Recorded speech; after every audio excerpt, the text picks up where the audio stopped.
முருகா, கந்தா, கடம்பா, கார்த்திகேயா, கட்டுவேல, ஆறுமுக கடவுளே, சுப்பிரமணிய சுவாமி, என் இன்பமே, ஈசனே, பரம்பொருளே, எங்கும் நிறைந்த பரபிரம்மே, சரணமையா சரணமையா சரணம், சரணமையா சரணம், சிவாய சிவோம். மயில் வாகனனே, மயூர வாகனனே, எங்கள் நாதனே, குமார கடவுளுக்கு அரோகரா, அரோகரா, அரோகரா. குமார கடவுளுக்கு அரோகரா, அரோகரா, அரோகரா. குமார கடவுளுக்கு அரோகரா. ஓம் குமரகுருதாச குருப்யோம் நமக. ஓம் குமரகுருதாச குருப்யோம் நமக. ஓம் குமரகுருதாச குருப்யோம் நமக. ஓம் ரமணாய நமக. ஓம் ரமணாய நமக. ஓம் ரமணாய நமக. அருட்பெரும் ஜோதி, அருட்பெரும் ஜோதி, தனிப்பெரும் அருட்பெரும் ஜோதி, அருட்பெரும் ஜோதி, அருட்பெரும் ஜோதி, தனிப்பெரும் அருட்பெரும் ஜோதி, அருட்பெரும் ஜோதி, அருட்பெரும் ஜோதி, தனிப்பெரும் அருட்பெரும் ஜோதி. ஓம் பிரியமாதாட்சி நமோ. ஓம் பிரியமாதாட்சி. ஓம் நமோ. ஓம் சங்கராய நமக. ஓம் சங்கராய நமக. ஓம் சங்கராய நமக. ஒரு நிமிஷம், யார் வந்தாங்க? வந்துட்டாரா? அப்புறம்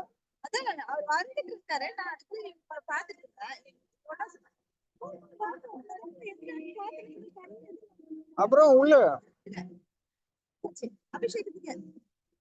ரவி என்கிட்ட சொன்னியா?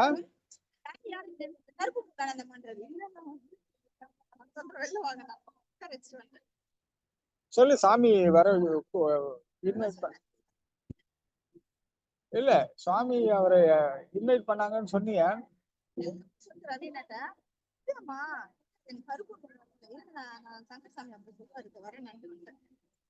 சரி, அங்க கிட்ட இருந்து பாரு, அவரையும் பாத்துக்கோ.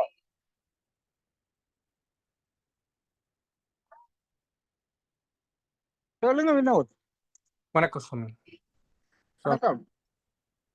இன்னைக்கு சித்ரா பௌர்ணமியை முன்னிட்டு நம் சாமியின் அருமை பெருமைகளை பத்தி பேசலாங்க சாமி. நீங்க அதை பத்தி சொல்லுங்க சார். சிறப்பு. நம்ம சுவாமி இந்த சித்ரா பௌர்ணமியில அதிகாலை 2:30 மணி நினைக்கிறேன், தோராயமாக 30 35 தெரியல, தவத்துல இருந்து வெளியே வராங்க. முருகப்பெருமான் அவருக்கு ஆசையும் அருளையும் பற்றி முருகப்பெருமானை அருவமாக உருவமாக பார்க்கிறார், நான கண் இல்லாத. அதுக்கப்புறம் முருகப்பெருமான் தவத்திலிருந்து வெளியே வா என்று கட்டளை போது சுவாமி வெளியே வராம அந்த நாள் தான் இந்த சித்ரா பௌர்ணமி. அதான் இந்த பௌர்ணமி சிறப்பு.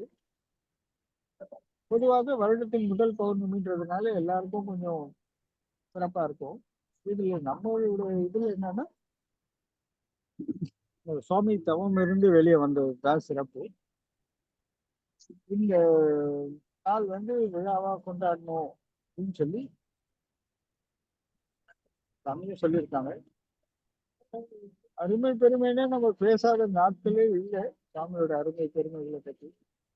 பெருமையை பத்தி பேசணுமோ இல்லையா, அருமையை பத்தி நிறைய பேசியிருக்கோம். ஒண்ணு இல்லை, ரெண்டு இல்லை, நம்ம ஒரு சத்சங்கத்திலையும் சாமியோட அருமைகளை நம்ம பகிர்ந்துகிட்டு தான் இருக்கோம், அதை பத்தி பேசிட்டு தான் இருக்கோம். குறிப்பிட்டு எதுனா கேட்டீங்கன்னா நான் இன்னும் விளக்கமா அந்த மாதிரி சொல்லலாம். சுவாமி, இந்த 36 நாள் தவம், ஒரு பள்ளத்தை தோண்டி அதுக்கு கீழே போய் இருந்து தவம் செய்தார்.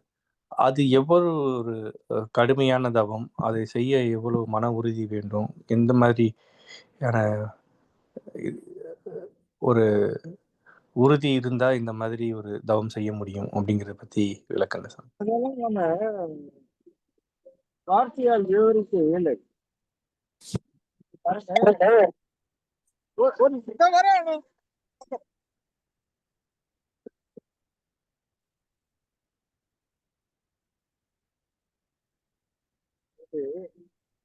விஷயத்தை குறிக்கிறார் நம்ம இந்தியாவில். அதாவது ஒரு சமம் மேற்கொள்கின்றோம் அப்படின்ட்டு ஒண்ணு சொல்லணும்னா முதல்ல எல்லளவு சுகம் இருக்கக்கூடாது. எல்லளவு இருக்கக்கூடாது. பசி தூக்கத்தெல்லாம் தவிர்த்த நிலை,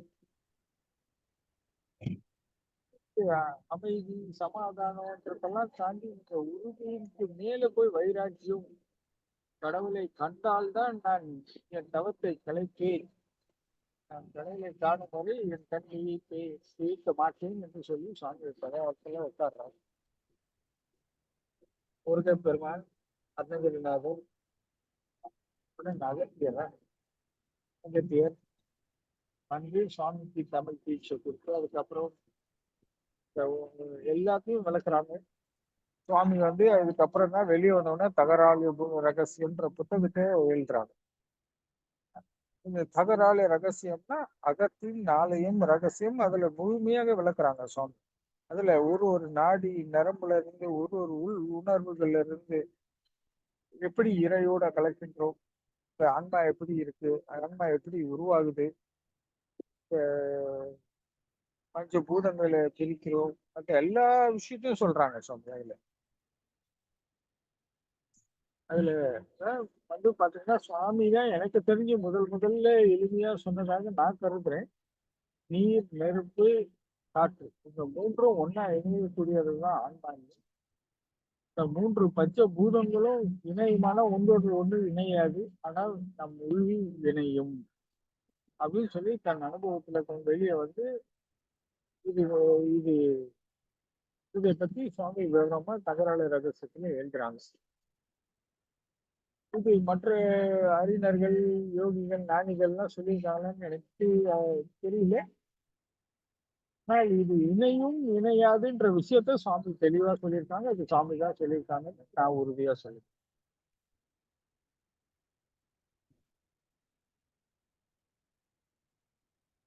அப்புறம்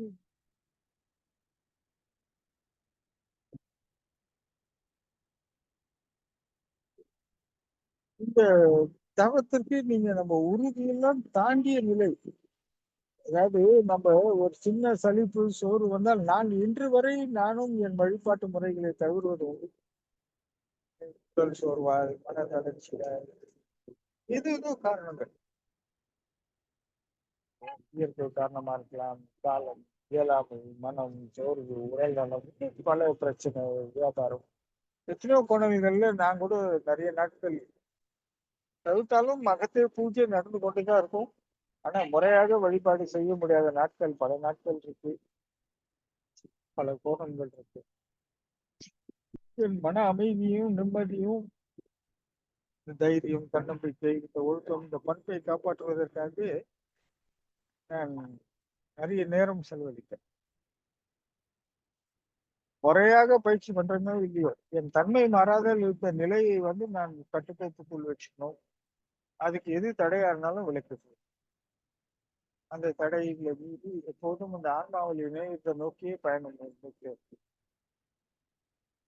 இதெல்லாம் எனக்கு என் நிலையிலிருந்து நான் பார்க்கப்படும் போது நம்மளாலாம் முடியுமா, இப்படி ஒரு சூழ்நிலை வந்தால் சாத்தியமா அப்படின்னா தோணும் போது என் உள் உணர்வுல எனக்கு நம்பிக்கை பிறக்க மாட்டேங்குது. இல்லை, நம்மளால முடியாது முடியாது நம்ம ஒரு நிலைப்பாட்டுக்குள்ளதான் என் கவனம் போவதை தவிர முடியும் என்று உள்ளிருந்து அந்த நம்பிக்கை பிறக்கமில்லை. இன்று வரை பிறக்கலை, நாளைக்கு பிறக்குமான்னு ஒன்று தெரியாது. அதனால் அந்த தவத்தை பற்றியோ அந்த தவ நாட்கள் எல்லாம் பார்த்தீங்கன்னா சுவாமி ஒரு உள்ள உட்கார்ந்துக்கிட்டு கொஞ்சமும் ஒரு அந்த உறுதி கடவுளை தாண்டிதான், கடவுளை வந்து இந்த முருகன் பெருமான் வந்து இந்த எழுப்பினாலாம் நான் எழுந்துட்டேன். இல்லைன்னா நான் எழுந்துக்க மாட்டேன்னு நம்ம உறுதியோட உட்கார்ற நிலை இருக்கு பாருங்க. அதெல்லாம் சொல்லவே முடியாது. அந்த தவ வழிமுறையின் நோக்கம்தான் பாருங்க, கிட்டத்தட்ட 100 ஆண்டுகளுக்கு மேல் ஆகுது சாமி தவம் பண்ண. இன்ன வரைக்கும் நம்ம அதை சிறப்பா கொண்டாடுறோம். அதன் மகத்துவம் பாடிக்கிட்டே இருக்கு. நாளுக்கு நாள் இந்த விழா வந்து சிறப்பிச்சுக்கிட்டே இருக்கு, மேல் மேலும் வளர்ந்துகிட்டே இருக்கு. அப்படின்னா பாத்துக்கோங்க இந்த தவத்தின் வலிமை எப்படி இருக்கு. 100 ஆண்டுகள் கழித்து இந்த விழா இத்தனை சிறப்பிக்கிறது. ஒரு ஆயிரக்கணக்கான மக்கள் வராங்க, இந்த விழாவை வந்து சிறப்பிக்கிறாங்க. இந்த அவங்களுக்கு இந்த நாள் இப்படிப்பட்ட நாள் இணைந்தவுடன் அவங்களுக்குள்ள ஒரு பக்தி பரவசம் தெரியுது. அனைவரும் ஒன்று திரண்டு எங்கெங்கும் எந்தெந்த ஊர்ல இருந்தெல்லாம் வராங்க.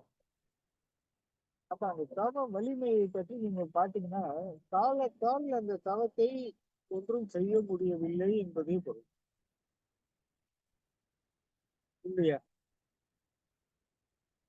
இப்ப நம்ம ஒரு இந்து மதம் அமாவாசை, கிருத்திகை, பௌர்ணமி, சஷ்டி, இந்த மாதிரி சங்கட சதுர்த்தி, இந்த மாதிரி எல்லாம் இருக்கு நாட்கள்.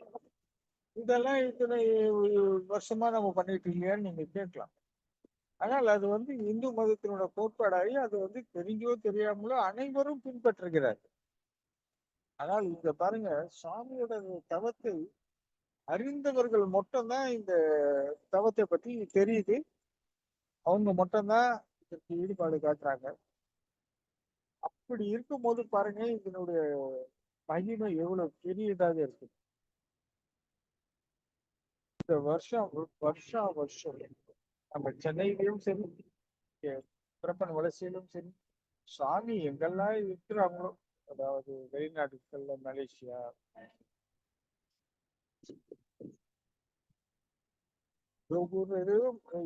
நிறைய ஊர்ல சொன்னாங்க.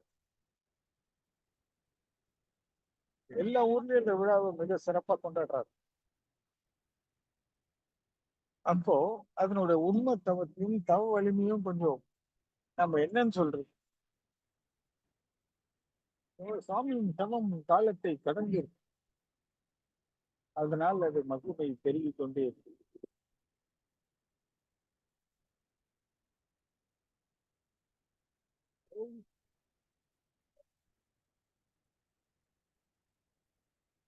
சாமி இதை விழாவா கொண்டாடுங்கன்னு சொல்றாங்கன்னா, சாமியோட அனுபவம் எத்தனை பேரானவர்கள் வைத்திருந்தால் இதை விழாவாக கொண்டாடுங்கள் என்று சொல்லியிருப்பார். புரியுதுங்களா வினோத்? புரியுதுங்க சாமி.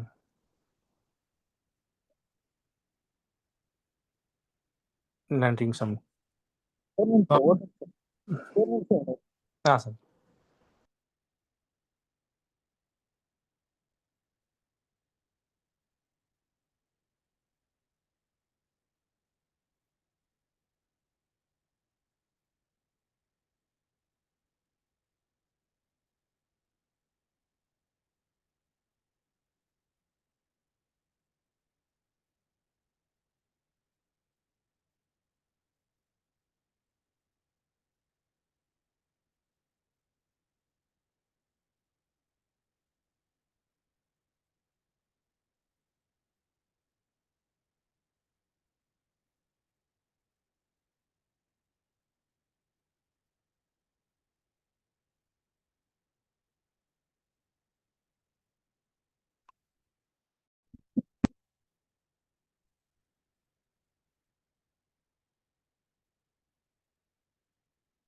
சொல்லுங்க வினோத். வினோத் கேக்குதா? சாமி கேக்குதுங்க சாமி. ஓகே ஓகே, சொல்லுங்க வினோத். சுவாமி, இந்த இந்த இந்த தினத்தில், சித்ரா பௌர்ணமி தினத்தில், நம் சாமியின் அன்பையும் அருளையும் நிறைய பெறுவதற்கு என்ன மாதிரி நாம முயற்சி செய்யணும் சாமி? உண்மையை சொல்லணும்னா வினோத், என்னை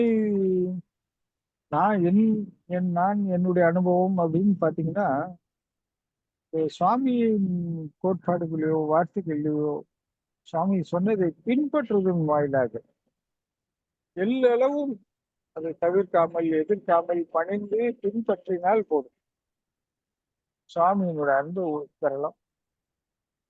ஆனா நீங்கள் இந்த சுவாமியோட அன்பை பெறணும். சாமியோட அன்பு கூட எல்லாருக்கும் கொடுத்துருவாரு. ஆனா அருளுக்கு நிறைய பயிற்சிகள், நிறைய விஷயங்களை பார்ப்பார் சார். அது எளிதல்ல.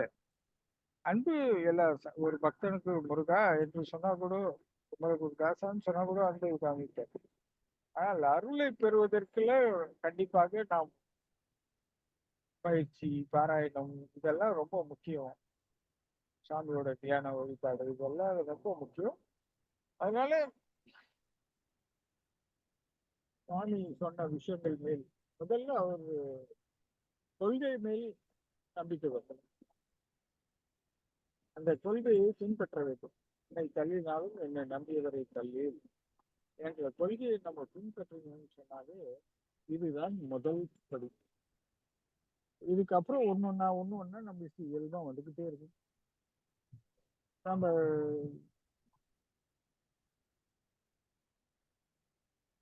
சுவாமி அன்பு தியானத்தின் வாயிலாக, கண்ணூர் பாசம் குமாசம் இந்த பாராயணத்தின் வாயிலாக, அப்புறம்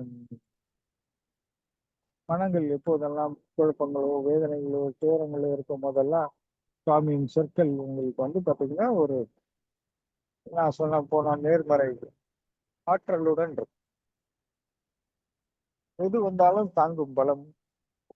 அதாவது இப்ப நம்ம ஆனா நீங்க பாத்தீங்கன்னா ஒரு சந்தர்ப்பம் சூழ்நிலையில அந்த சமயத்துல நம்ம பின்பற்ற மாட்டோம். ஒரு கஷ்டமோ நஷ்டமோ இதுவோ ஒண்ணு வந்துட்டா உடனே கைவிடுதல்.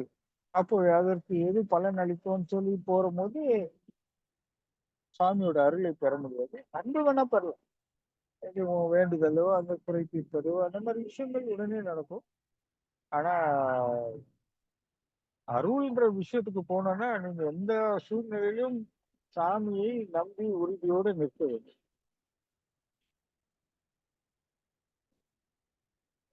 நினைக்கிற மாதிரி சாமி பக்தர்களுக்கு எளியவரா இருப்பார். ஒரு ரொம்ப எல்லாரும் தாத்தா என்று உரிமையோடு அழைக்கும் அளவுக்கு எளிமை.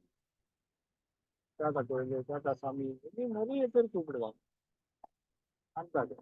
அதான் நான் என்ன சொன்னேன்னா அன்பு உரிமை கொடுத்துருவான்னு உதாரணத்துக்கு சொல்றேன். சில பேர் என்ன தாத்தா அப்படிலாம் சொல்லுவாங்க. ஆனா நீங்க என்ன இத்தனை வருடம் பாத்தீங்கன்னா நான் ஒரு நாள் கூட சாமி குருநாதான்னு தவிர வேற எதுவுமே பயன்படுத்திருக்க மாட்டேன்.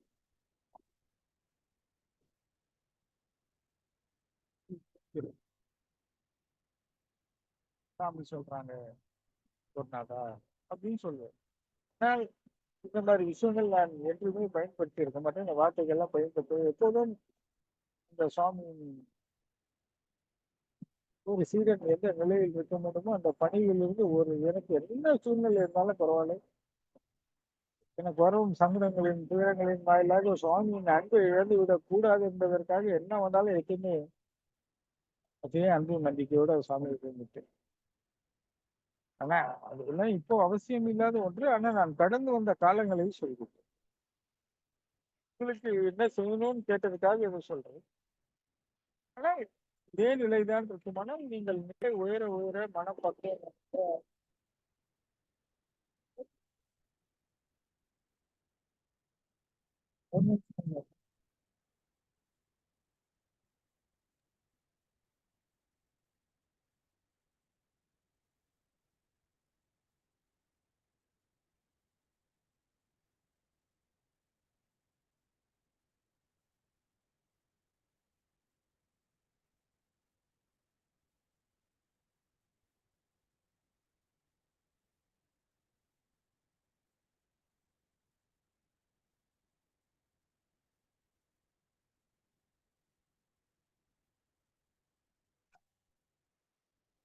ஆஹ் அங்க போய் நிக்க போறியா? ஆமா. எங்க? அங்க சேர் ஆ சரி.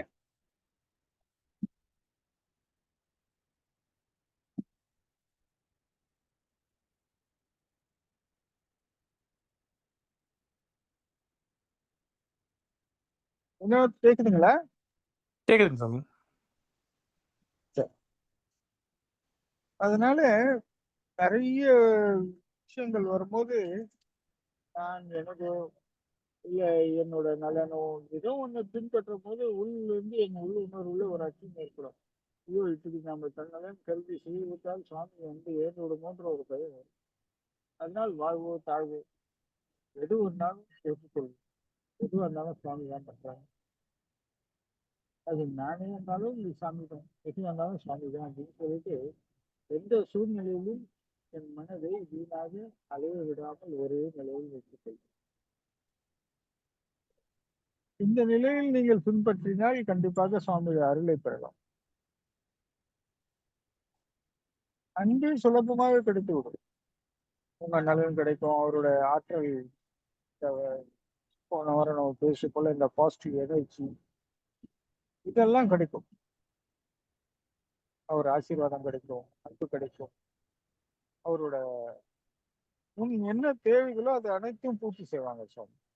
ஆசையோ தேவையோ ஆரோக்கியமோ நலனோ எது வேண்டாலும்.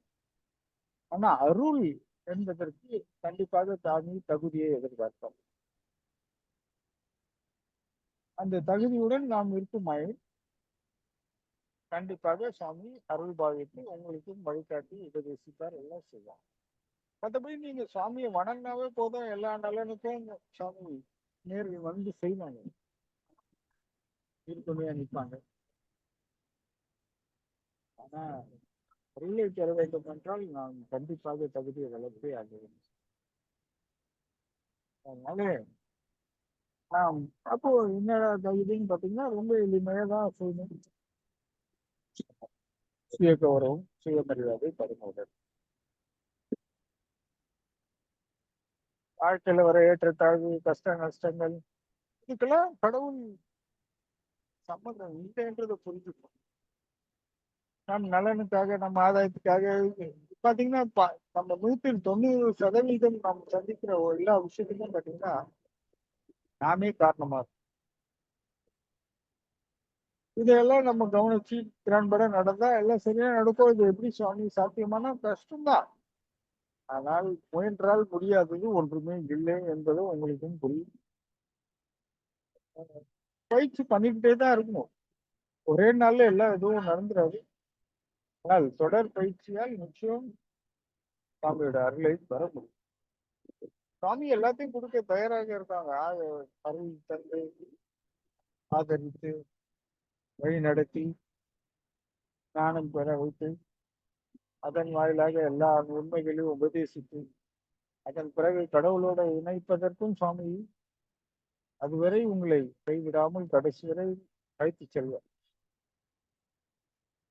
ஆனால் அதற்கு சில விஷயங்கள் எல்லாம் புரிந்து கொள்ளணும். நடைமுறை வாழ்க்கை என்பது வேறு, ஆன்மீகம் என்பது வேறு, கடவுள் என்பது வேறு. நடைமுறை வாழ்க்கையையும் கடவுளையும் சம்மந்தப்படுத்தி நான் இப்படி இருக்கேன், இதெல்லாம் பண்றேன், கடவுள் எனக்கு இதுல கஷ்டத்தை கொடுக்குறான், தேவைப்பட்டு கொடுக்குறான், துன்பத்தை கொடுக்குறான், சாமி ஏன் இப்படி எல்லாம் பண்றாங்க அப்படின்ற கோணல்கள் வேறு. இது வேறு. இது நாம பிறந்தோம், வளர்ந்தோம், அம்மா அப்பா அண்ணன் தம்பி சுற்றுச்சூழல் சூழல் பழக்கம் வழக்கம் இயற்கை காலம் நான் எனக்கு நான் நானே கூட தப்புகள் எல்லாமே இருக்கு. நாம் பொறுப்பா நீங்க கடவுளை சேர்க்கும் போது அது தவறாக கருது. என்னை பொறுத்த வரைக்கும் நான் அப்படிதான். இதெல்லாம் இயல்புதான். நாம் இந்த இடத்துக்கு எதுக்கு வந்தோம்? வாழ்க்கையில சில வியாபாரத்துல சில ஏற்றத்தாழ்வுகள் பிரச்சனைகள்னு வச்சுக்கோங்க. நம்ம இத்தனை தூரம் இருந்து ஏன் இதை செய்யறோம்?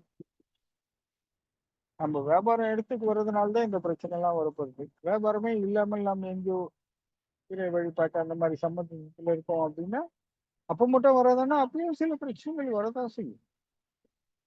அதுல 4 இன்னல்கள் வரும், இடையூறுகள் வரும், எல்லாமே வரும்.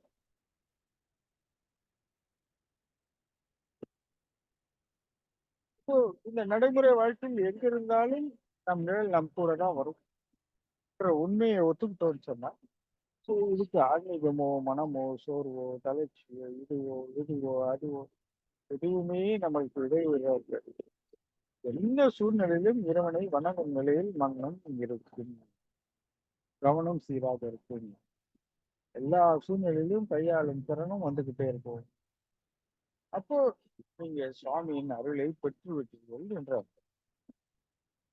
அப்பவே உங்களுக்கு புரிஞ்சிடும். உங்க மனநிலையிலோட உங்க அனுபவங்கள் மாறுபடும் போது, உங்க அனுபவங்கள் உறுதியாகும் போது, அப்போ நம்ம புரிஞ்சுக்கலாம் சாமி அருள் பாவிக்க தொடங்கியிருக்கார். புரிஞ்சுதுங்க இன்னும்? புரிஞ்சுதுங்க சாமி. ம், ம். நன்றிங்க சாமி. சொல்லுங்க.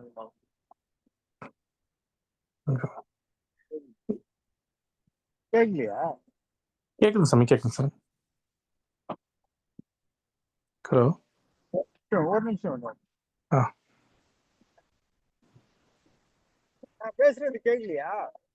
அப்ப இங்க உட்காரு. உனக்கு வா பாலாஜி, எப்போ வந்த? அப்புறம் உன்னை பார்த்தேன் காணும்.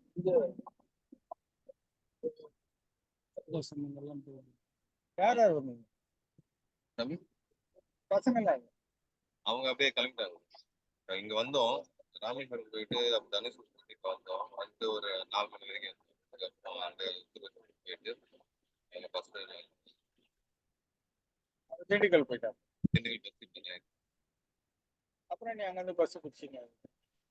அதே வண்டி கேப் இங்க லோக்கல்ல கேப் புக் பண்ணிருக்கோம். அவரே ட்ராப் பண்ண.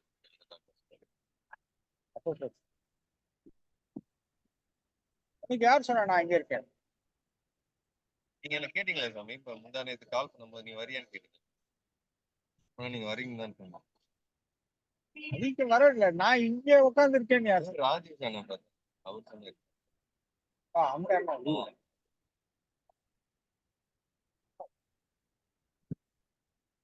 சொல்லுங்க வினோத். சுவாமி, ஆ வினைகள் பற்றி கேட்கணும் சாமி. கர்ம வினைகள் பத்தி. இப்போ இந்த கேளுங்க. நம்ம பேசணும். இதுல வந்து நான் எடுக்க போறேன். எப்படி ஒரு பிறப்புக்கும் அடுத்த பிறப்புக்கும் இது ஒரு தொடர்பு இருக்குங்க சாமி?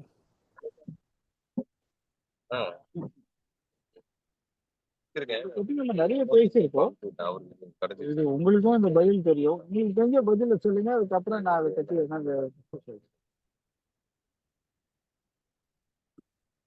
சொல்லுங்க, தப்பு இல்லை.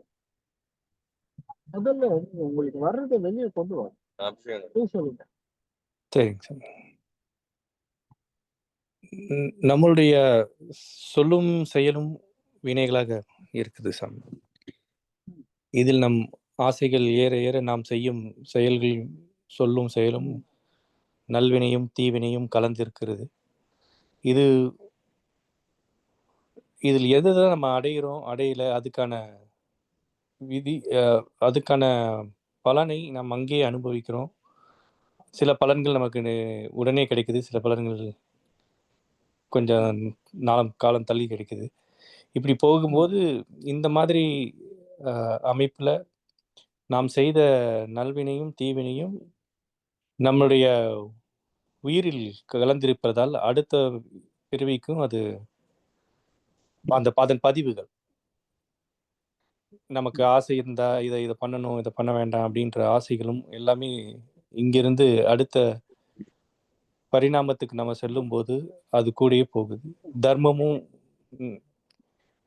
நம்ம செய்த நல்வினைக்கும் தீவினைக்கு ஏற்ற போது நமக்கான பிறப்புக்கு அதுக்கேற்ற மாதிரி கிடைக்குது.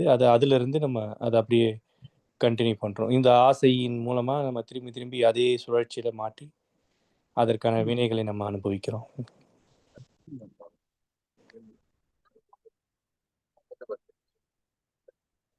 நீங்க தெளிவா தான் சொல்றீங்க. இதுலதான் உங்களுக்கு குழப்பமா? இல்லைங்க சார்.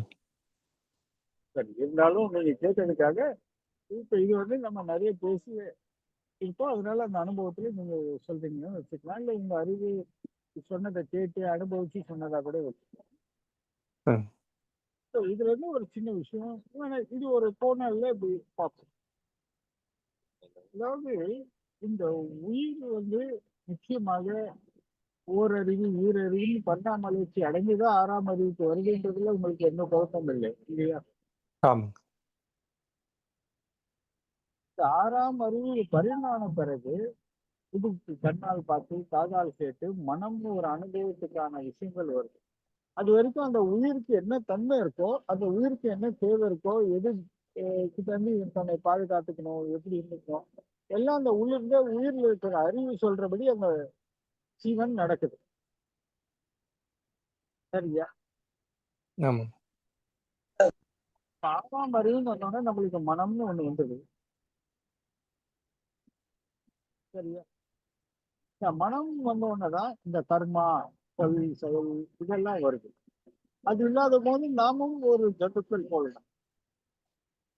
இப்ப இதுல நீ நான் இந்துன்ற மாதிரி நிறைய பிரச்சனைகள் அது கூடவே வருது. இந்த மாயை வருது.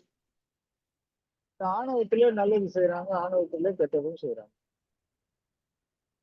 இந்த ஆணவமே நல்ல அதுக்கேத்த பலனை அது திருப்பி கொடுக்குது. அதன் பலன் பிரகாரம் இது மாறு. இதில் இந்த உயிர் துன்பப்பட்டதா இன்பப்பட்டதா அப்படின்றதான் கேள்வி.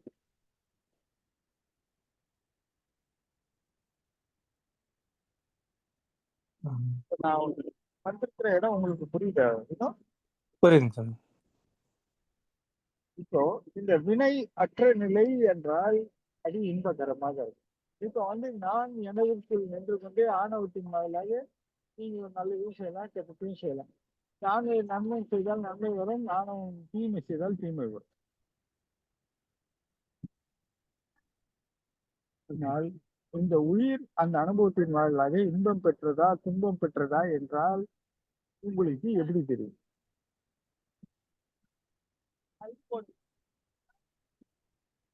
அந்த உயிர் இன்பம் பெற்றதென்றால் அந்த சொல்லுக்கோ செயலுக்கோ நான் பொறுப்பல்ல என்ற நிலை வரும். இதெல்லாம் கடவுளோட செயல். அதாவது தப்பித்துக் கொள்வதற்காக சொல்வதும் இல்லை. ஆனால் தொடர்ந்து இந்த நிலையை நாம் பின்பற்றி மேல்மேலும் முன்னேற வேண்டும் என்றால் இது அன்பின் பொருட்டு, பணிவின் பொருட்டு இதை வளர்க்க வேண்டிய ஒரு நெறி. இது எஸ்கேபிசம் சொல்ல முடியாது. ஆனால் இதே இந்த ஒரு செயலை செய்தேன், ஒரு சொல்லை சொன்னேன், அவருக்கு பயன் கிடைத்தது, நலன் அடைந்தார் அப்படின்ற விஷயத்த சொல்றோம்னா அப்போ நான் என்ற கருத்துக்கு நம்மளை பயன்படுத்துகின்றோம். அந்த விஷயத்தை செய்தேன் என்று சொல்லும் போது உறுதியாக நாம் சொல்ல வேண்டும். நான் செய்யல. நான் பொதுவாக பேசும்போது சாமி அருளாலே நினைவுச்சு, சாமி அருளால சிறப்பா பண்ணி கொடுத்தாங்க சாமி நான் சொன்னாலும், ஆனால் அதுவே ஒரு அவசியமான நிலை வரும்போது நான் தான் செய்தேன் என்று வெளிப்படையாக உறுதியாக சொல்லுவேன். நீங்க பார்த்திருப்பீங்க. அதுல நான் ஒரு நாளும் குழப்பம் வச்சுக்கிறது. ஆனால் மற்றவங்க முன்னாடி நான் இப்போ ஒரு விஷயம் பண்றேன்னா அதெல்லாம் சாமி அருளாலும் வந்து இது நான் ஒன்றும் இல்லைன்னு சொல்லுவேன். இது வந்து எதற்குன்னா அவங்க என்ன மிகைப்படுத்தி விடக்கூடாது என்பதற்காக. இல்ல அவங்களுக்கு வந்து ஒரு அன்பு பிறக்காமல் போகலாம், ஒரு அச்சம் பிறக்க ஒரு ஒரு அச்சம் வரலாம். எது மனுஷன் எப்படி எல்லாம் சிந்திப்பான்னு உங்களுக்கு தெரியும்.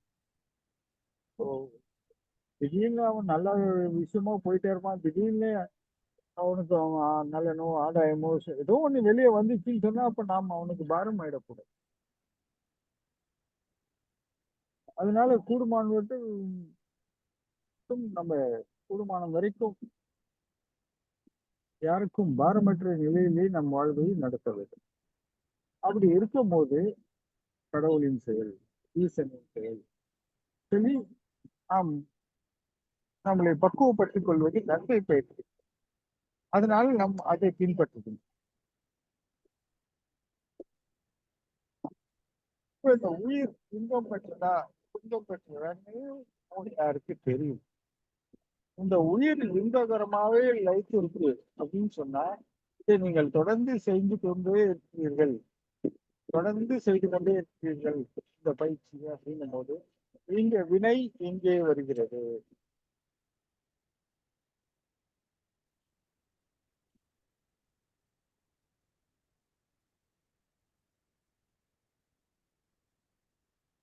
இப்ப பாருங்க, இது நம்ம சிற்றின்பம் பேரின்பம் சொல்லி நம்ம சொல்றோம். ஈசனோட அருளையும் இன்பம் என்றே சொல்றோம். ஏன் சொல்லணும்?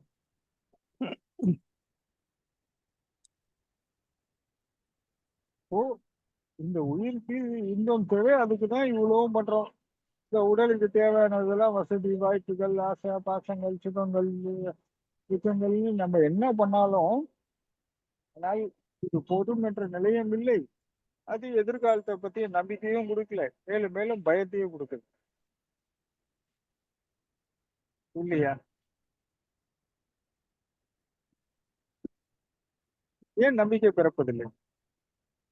இப்ப காசு இருந்தா எதிர்காலம் நம்பிக்கை, நம்ம வாழ்க்கை பாதுகாப்பா இருக்கு. சரி, சொந்த வீடு இருந்தா நம்ம பாதுகாப்பா இருக்கும்.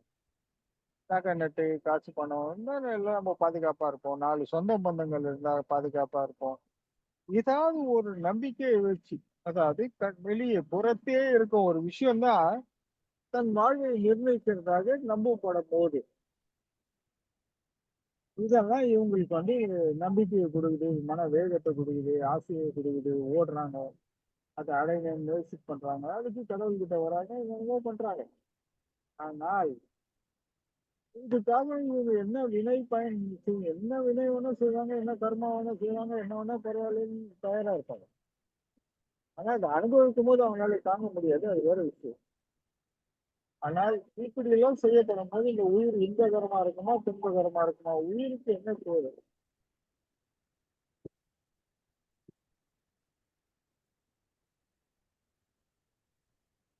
இந்த உயிர் எத்தனை தூரம் நீங்கள் இன்ப சமூகத்தில் இருக்கின்றதோ அப்போதெல்லாம் நீங்கள் வினையற்று இருக்கிறீர்கள் என்பது. இந்த உயிருக்கு இன்பம் சேர சேர சேர எதுவுமே இல்லைனாலும் எனக்குள் ஈசன் முழுமையாக இருக்கின்றான் என்ற நம்பிக்கை முழுமையாக வந்து விட்டால் இந்த உயிர் முழுமையாக இன்பத்தை அடைந்து விட்டது. அது நிறைவாக இருக்கிறது, இன்பமாக இருக்கிறது. மனதின் அனுபவங்கள் 1000 சொல்லலாம், அது அனுபவித்த அறிவும் பல்லாயிரம் சொல்லலாம். ஆனால் இந்த உயிர் இன்பத்தை அனுபவித்தவுடன் அர்த்தம் செல்லாது. வெளியே போகும்போது சொன்ன விஷயங்கள் உள்ள போகும்போது ஒற்றுமை இல்லை, பூஜ்யம் என்று போயிடு.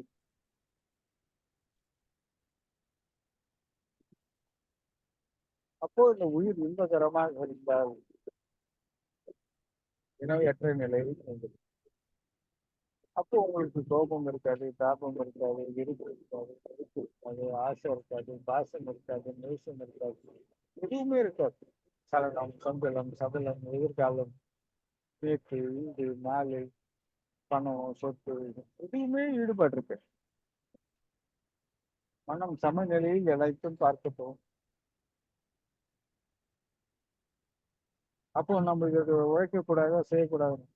இதெல்லாம் கிடைத்து விட்டது என்று உன் கடமையை தவறினால் அப்போதும் நீ ஈசனின் அன்பு இழந்து விடுவாய். அப்போது திரும்பவும் நீ சொந்த விருப்பு வெறுப்புக்கு ஆளாகும். இல்லை சுவாமி, நான் துறவி. துறவி என்ற கோணல் போகும்போது வேற ஒரு துறவி நிலை, அதுக்கு நிறைய கோட்பாடுகள் விதிமுறைகள் நெறிமுறைகள்லாம் இருக்கு. அந்த நிலையில நீங்க பக்குவப்பட்டு இருக்கும் போது இதெல்லாம் அவசியமே இல்லை.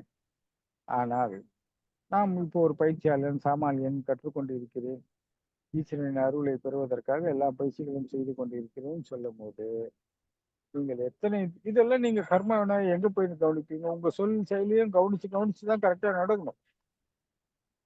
அது எல்லா நேரத்திலும் சாத்தியமாக இருக்காது. உங்க சொல் செயல்களை நீங்கள் கவனிக்க ஆரம்பிச்சாவே போதும், தர்மம் நீதியை பத்தி எல்லாம் உபதேசம் உங்களுக்கே வந்துடும். ஆனா இந்த மனசாட்சி எப்போதும் உண்மையை பேசிக்கொண்டே இருக்கும். அது தர்மத்தின் நீதிக்கும் துணை நிற்கும். ஏன்னா அது கடவுளுக்கு சாட்சியா இருக்கிறது. நீங்கள் இந்த சொல்லும் செயலும் கவனிக்கும் போது மனசாட்சி நம்மளுக்கு ஏதோ ஆரம்பிச்சு, அப்ப அறிவு அதுக்கு உறுதுணையா நிற்கும். ஏன்னா அறிவின் வெளிப்பட்ட அறிவை வளர்க்கப்படும் போது இந்த உயிருக்கு இயல்பாவே இன்னும் அதிகம் போக ஆரம்பிச்சு. இந்த அறிவை மந்தப்படுத்தி ஒரே கூட்டுக்குள்ள சுத்த விட்டு உண்பது, உறங்குவது, உல்லாசமாக இருப்பது, கேளிக்கை, கூத்து, களிப்பு அப்படின்னு இருந்துட்டாங்கன்னா அறிவை சுருக்குகிறார்கள் இருக்கு. அறிவை வளர்த்து கொண்டே இருக்கிறேன். கண்ணுக்கு தெரிந்தது, கண்ணுக்கு தெரியாதது, எல்லாற்றை பற்றியும் கேள்வி, ஆராய்ச்சி, விளக்கம், தேடுதல், அதை நாமளே ஆண்டு அனுபவத்தில் அந்த உண்மையை எடுத்தல், இந்த மாதிரி எல்லாம் இந்த சொல் செயலின் வாயிலாக நம்ம அறிவை வளர்க்கலாம். அப்படிலாம் இருக்கும்போது உங்களுக்கு தர்மத்தை பத்தி தெரிஞ்சிடும், நீதியை பத்தி தெரிஞ்சிடும், உண்மையா இருக்கு. உண்மையை மட்டும் பேசும் மனசம். இந்த உண்மை ஒன்றுக்குத்தான் இந்த மனம் கட்டுப்படும். மனம் அடங்கும். மனம் தன் பலத்தை உங்ககிட்ட எப்போ காட்டாது என்றால், நீ உண்மையாக இருந்தால் உங்ககிட்ட உங்கள் மனம் பலத்தை காட்டும். இயல்பாக அது அமைதியாகும். அதனால இந்த உயிருக்கு எவ்வளவு தூரம் நாம் மெய் உணர்வில் இருக்கின்றோமோ எவ்வளவு தூரம் இந்த உயிருக்கு இன்பம் போடும், அவ்வளவும் வினையற்ற வாழ்வாகவே இருக்கும். சுவாமி சொல்றாங்க, பொன்மொழியில பேசா நாட்கள் பிறவா நாட்கள் சொல்றாங்க. நீ ஒரு நாள் பேசாம இருந்துட்டேன்னா சொன்னா நீ பிறவாத நாட்களுக்கு சமம் சொல்றேன். அப்போ பாத்தீங்க எவ்வளவு எளிமையா சொல்றாங்க சுவாமி. பேசா நாட்கள் பிறவா நாட்கள்னு சொல்றேன்.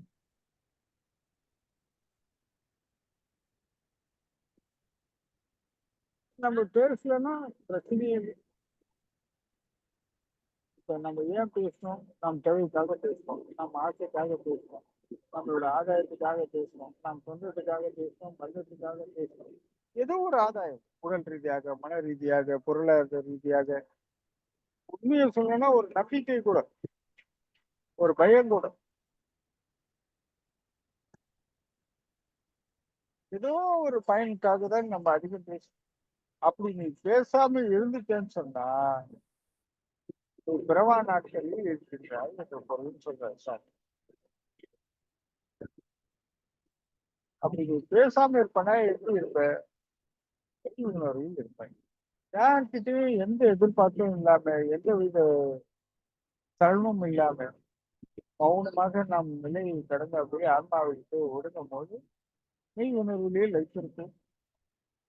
அப்போ இந்த உயிருக்கு இன்பம் பெருகும். அந்த உயிர் இன்பத்தில் வைத்திருக்கும் போது உங்களுக்கு எதுவுமே பெரிதல்ல என்ற உண்மையே உங்களுக்கு புரியும். இந்த அனுபவம் தான் இருக்கு. அப்புறம் தாண்டி கடவுள் அந்த அனுபவங்கள் அதெல்லாம் இருக்கிறத விட யோக கலையை சொல்வதற்கு துணியில் வர வேண்டும் என்றார். ஏன்னா இயல்பா மனிதனுக்கு எதையும் வேண்டாம்னு சொல்லவே முடியாத நிலையில் தான் வாழ்க்கையின் பயன்.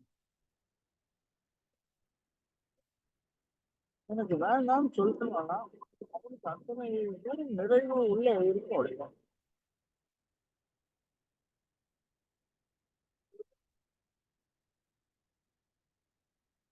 இப்ப நீங்க சொல்றது வந்து சுதா சாப்பாடு போடுறேன், நீங்க சாப்பிட்டீங்க, திரும்பவும் சாப்பாடு போடுறாங்க, நீங்க என்ன சொல்றீங்க? இப்பதான் சாப்பிட்டேன்னு சொன்னேன். இல்ல சாப்பிட்டு இருக்கீங்க, சாப்பிட்டு இன்னும் இல்ல இன்னும் கொஞ்சம் சாப்பிடுங்க, இன்னும் சாப்பிடுங்க, நீங்க என்ன சொல்லுவீங்க? போதும். முடியாது அப்படின்னு சொல்லுவீங்க இல்லையா? ஆமா. இப்ப காசு பணம் பார்த்தாச்சு, சொந்த மதமும் பார்த்தாச்சு, ஆசா பாத்திரம் பார்த்தாச்சு, துன்பம் பார்த்தாச்சு, சரி இன்பம் துன்பம் கூட பார்த்தாச்சு. என்ன பார்த்தாலும் சோதனை நிறைவு கொள்ள அப்பாடான்னு சொல்ல முடியாம ஒரு நிமிஷமும் ஒரு எதிர்பார்ப்பு, ஒரு இயக்கம், அதற்கு செலுத்த வேண்டிய முக்கியத்துவம் ஈர்ப்பு, நிறைய விஷயம் பேச்சு. ஆனால் இந்த இன்பம் உயிரில் இன்பம் நிறைந்திருந்தால், நான் சொல்றது பேரின்பம், அந்த இந்த மாதிரி விஷயம் இந்த உயிர் அப்படியே மென்மை அனுபவித்துக் கொண்டு இருக்கும் போது என்னன்னா எதுவுமே தேவை அல்ல, இதெல்லாம் என்ன கண்டீர்கள் என்று விட்டுட்டு இதெல்லாம் இப்ப வேணும்னு சொல்லி போன விஷயங்கள் எல்லாம் வேண்டாம்னு சொல்லவும் கூடாம அதெல்லாம் அப்படி அப்படியே இருக்குது. நாம இருப்போம், அன்பு வளர்ப்போம், அறிவு வளர்ப்போம், இருப்போம். அதன் வாயிலாக ஆன்மாவை ஆன்ம ஞானத்திலே வைத்திருப்போம், ஆன்மாவில் ஒடுங்கி இருப்போம், விசாரித்து ஆன்மாவில் ஒடுங்கி விடுவோம். நான் வேறு ஈசன் வேறு இல்லை என்ற நிலை, மனம், உடல், அறிவு, ஆன்மா எல்லாம் ஒன்றாக இணைந்து சதா சிவமாக இருக்கும் தன்மையை வளர்க்கலாம். வளர்த்து மெயினான ஆனந்தத்திலே இந்த பரமானந்தத்தை அனுபவித்து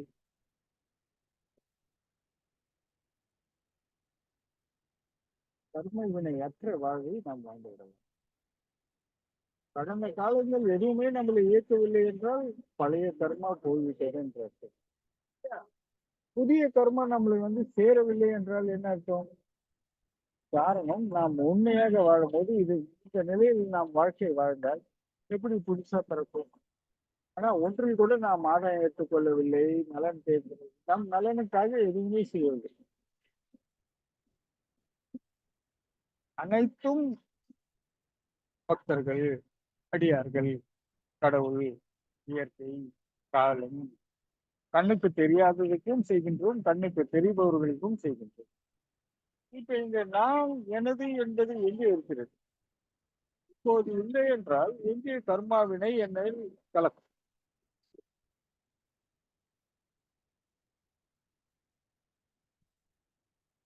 சொல்லுங்க வினோத்.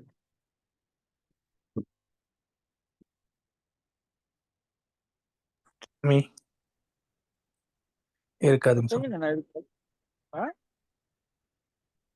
வினைகள் இருக்காதுங்க சாமி. அப்ப நாம் யாராக இருப்போம்?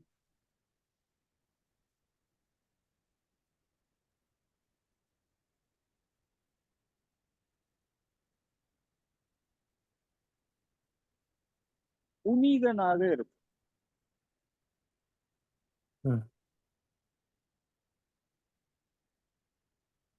இப்ப இந்த புனிதம், புண்ணியம், இந்த புண்ணியத்துக்கு கூட நான் விளக்கம் கொடுக்குறேன். இந்த புனிதத்துக்கு சொல்றேன்.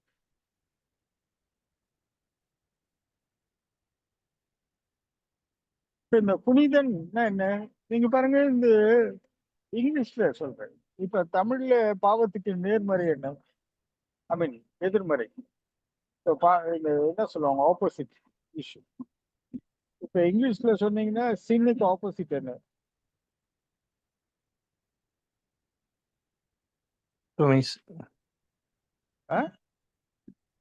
சின்னுக்கு ஆப்போசிட்ங்க சாமி.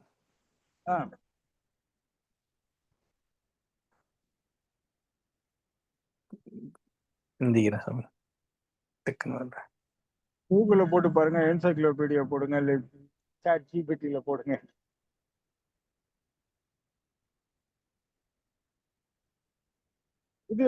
இது சிம்பிள் கொஸ்டின் இல்லை, நான் உங்களுக்கு கேட்கிறேன். அதாவது விர்ச்சுவல்னு சொல்லுவாங்க விர்ச்சுவல்னு சொல்லுவாங்க சாமி. நல்லது. அதுதான் சொல்றேன். இல்ல, this is not a proper answer. நீங்க சொல்லுங்க, இது நீங்க உங்களால ஏத்துக்க முடியுதா? I'm asking proper answer கேக்குறேன். எது சாமி? இந்த விர்ச்சுவல் சொல்றீங்களே, இது ஏத்துக்கக்கூடியதா இருக்கான்னு கேக்குறேன். இந்த மனசு நீங்க பதில நீங்க கொண்டு போங்க. உங்க மனசு நம்புதா, நிறைவு கொள்தான்னு பாருங்க. பாவத்துக்கு ஆப்போசிட்டா சாமி? சின்னுக்கு ஆப்போசிட் சொல்றீங்க, பாவத்துக்கு? ஆமா, பாவத்துக்கு ஆப்போசிட் என்னருக்கு ஏத்துக்க முடியல சாமி. ஏன்னா ஒரு விஷயம் மட்டும் இருக்க முடியாது, பல விஷயங்கள் இருக்கும் அப்படின்ற மாதிரி தோணுது சார். சின்னுக்கு ஆப்போசிட் கரெக்டா சொல்லணும். நான் செயின்ட். செயின்ட்னா புனிதன்.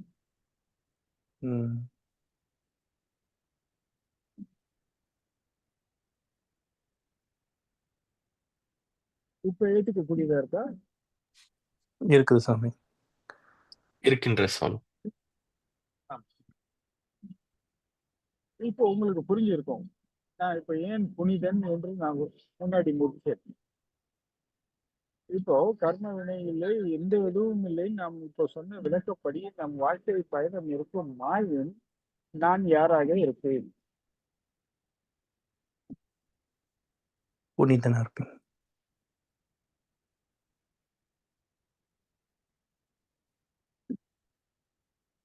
புரிஞ்சுதுங்களா? இப்போ இது வினை சுகமா, திரும்ப மறுபிறவி, இந்த மாதிரி பிரச்சனைகள்லாம் வருமா? இதான் வரும், ஒன்றும் வராது இல்லை. வராது. என்ன அனுபவத்தை வச்சு உயிர் இயங்கும்? உயிர் தான் எப்போதும் நிறைவிலே வாழுது.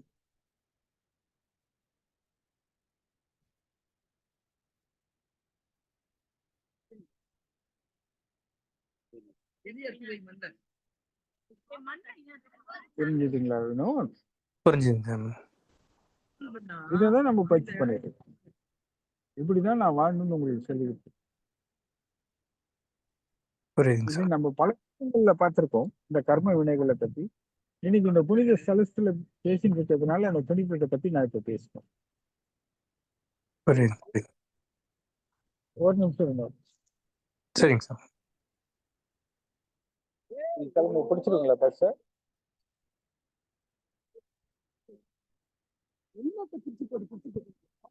இந்த கூட்டுரோட்லயே ஏறிடுங்களா?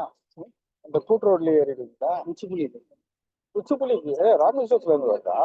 ஆமா, அங்க இருந்து சரி. உச்சிகுளியில ஏறி ராம்நாடு, அங்க இருந்து தூத்துக்குடி பஸ் ராம்நாடு, ராமேஸ்வரத்துல இருந்து வரும், வேளாங்கண்ணில இருந்து.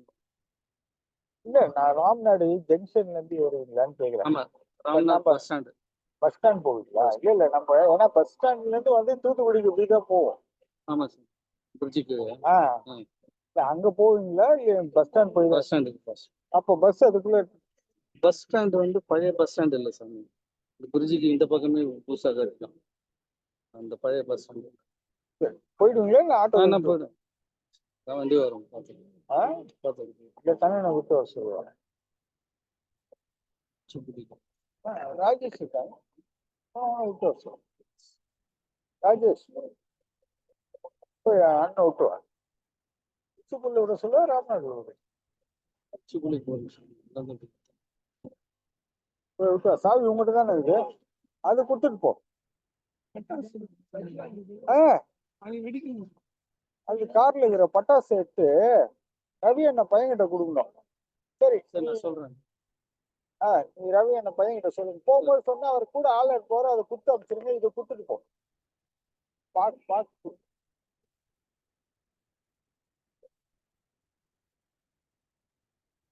சரி வாங்க, போயிட்டு வாங்க பாத்து. அது சரி சரி, சரி. இதுவும் அது உள்ளே இருக்கா? பாத்து பாத்து அந்த பட்டாசு எடுத்து கொடுத்துரு. அவ அப்படியே ரவி என்ன பையன் கூப்பிட்டு ஆள் இருக்கும், கொடுத்துட்டு அப்படியே ஒரு எடுத்து போய் விட்டுரு. டைம் டிலே பண்ணாத, மணி 8 ஆகுது.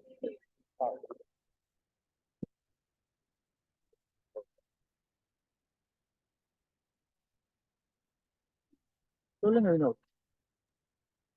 நன்றிங்க சாமி. ஜெகதீஷை கூப்பிடுவோம். ஏதாவது உங்களுக்கு குழப்பம் நிலவுதா? இல்லை, தெளிவா புரிஞ்சு புனிதனா வாழ ஆல்ரெடி நீங்க பயிற்சி கொடுத்துட்டு இருக்கீங்க. புனிதன்ற ஃபோக்கஸ்ல போனா கூட அது ஃபேஸ் பண்ற விஷயம் இல்லாமல் போயிடும். நம்ம ஜஸ்ட் நம்மள ஃபாலோ பண்ணா போதும். நம்ம சரி கரெக்டா நம்ம எடுத்துக்கிட்டோம்னாவே அதெல்லாம் தானே இந்த அனுபவங்கள் நம்மளுக்கு முன்னேற்றி கூட்டிட்டு வருவாங்க. குரு கடவுள் எல்லாம் நம்மளுக்கு துணை இருப்பாங்க.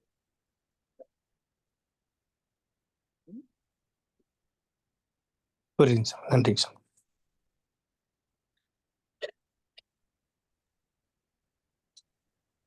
வணக்கம் சுவாமி. சுவாமி, நம் பாம்பன் சுவாமிகளின் பெருமைகளையும் அருள் பற்றியும் கூறினீர்கள் சுவாமி.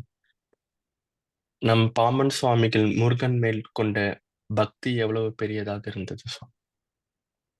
இதை பற்றி விளக்கம்.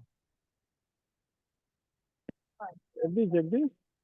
இன்னும் ஒரு கால் வந்தது, அதுல இருந்ததுனால உங்க வாய்ஸை கிளியரா கேட்க முடியல. சொல்லுங்க. சுவாமி, நம் ஆ பாம்பன் சுவாமிகள் முருகர் மேல் கொண்ட பக்தி எவ்வளவு பெரியதாக இருந்தது சுவாமி? மற்றும் நம் பாம்பன் சுவாமிகள் கொள்கைகள், அறநெறிகள் எவ்வாறாக கடைபிடித்தார்கள் சுவாமி? சாமியோட பக்தியும் முருகப்பெருமானும் இத்தனை தூரம் இருந்தாருன்னு சொன்னா 6666 பாடலையும் நீங்க பாத்தீங்கன்னா சாமியோட பக்தி எத்தனை பெருசா இருந்திருக்குன்னு. உதாரணத்துக்கு ஏதாவது ஒரு பாடல் சொல்லுங்க சாமி.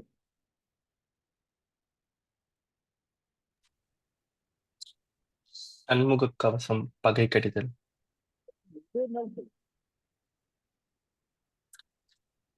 திருவளர் சுடர் உருவே, சிவைகரம் அமர் உருவே, அருமறை புகழ் உருவே, அறவர்கள் தொழும் உருவே.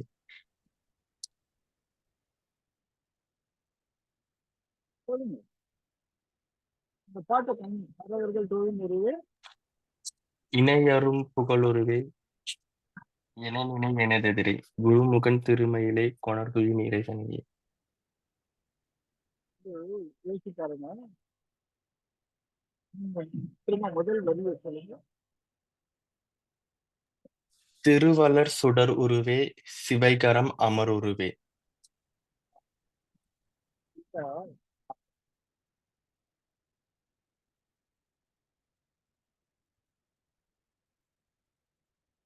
திருமலர் சுடர் உருவேன்னு சாமி முருகப்பெருமானை புகழ்கின்றார். அவர் எப்படி சொல்றாரு? தன் நிலைக்கு அப்பாற்பட்டவனே திருமலர் சுடர் உருவே. அதாவது விண்ணிலும் மண்ணிலும் எங்கும் அந்த நிலையும் சொல்றாரு. புரியுதா உங்களுக்கு? இந்த விஸ்வரூபம் பாதாள லோகத்துல இருக்க, பூலோகத்துல இருக்க, விண்ணுலோகத்துல இருக்க, நீங்க எவ்வளவு பெரிய ஒரு காரியம். திருமலர் சுடர் உருவே, ஆதியும் அந்தமும் இல்லாதவனை அப்படின்னு சொல்றாரு. அடுத்த தடவை சொல்லுங்க. சிவைகரம் அமர் உருவே.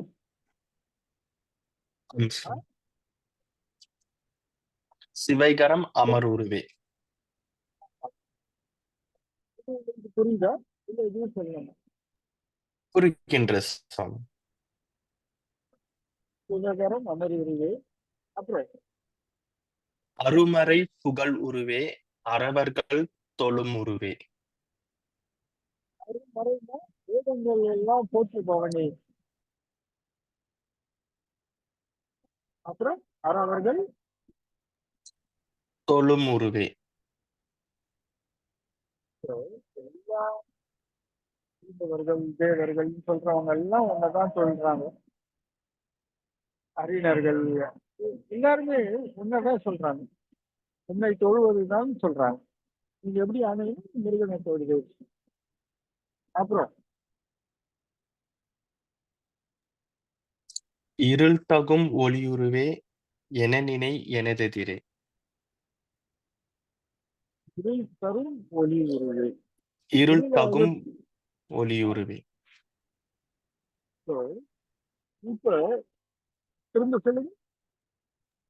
இருள் தகும் ஒளி உருவே, என நினை எனதெதிரே.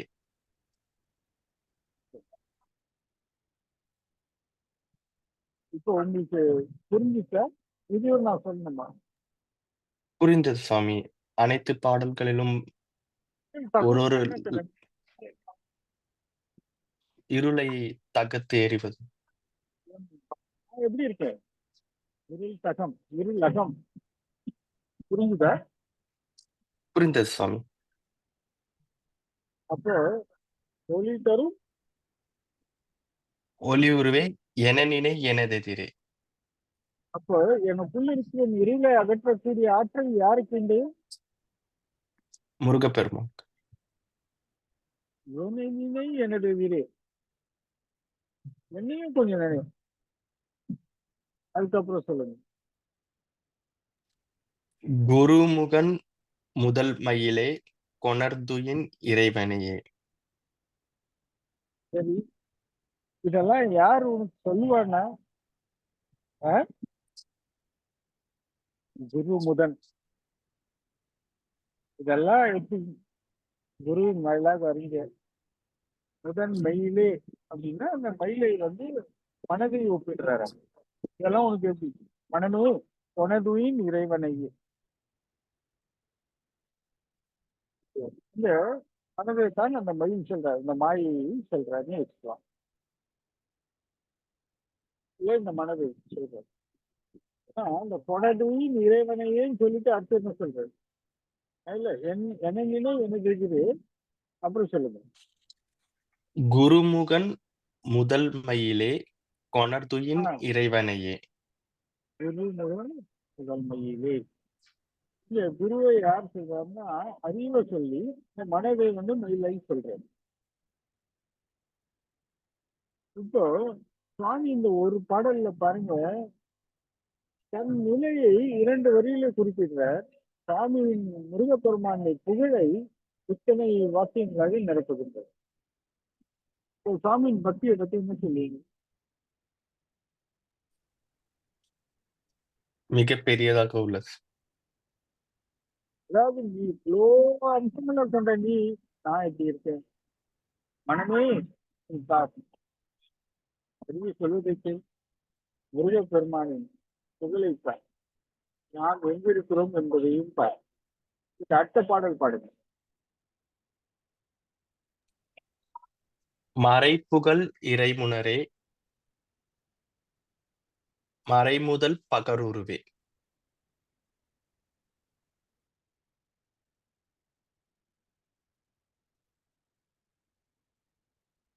உங்களுக்கு புரியுதா?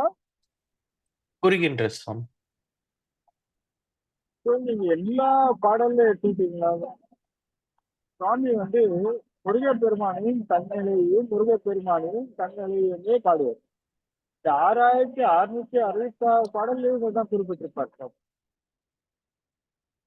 ஒரு நிலையிலையும் அவர் என்னென்ன நிலைக்கு உயர்கின்றாரோ அந்தந்த நிலையில் அவரோட பாடல்கள் நீங்கள்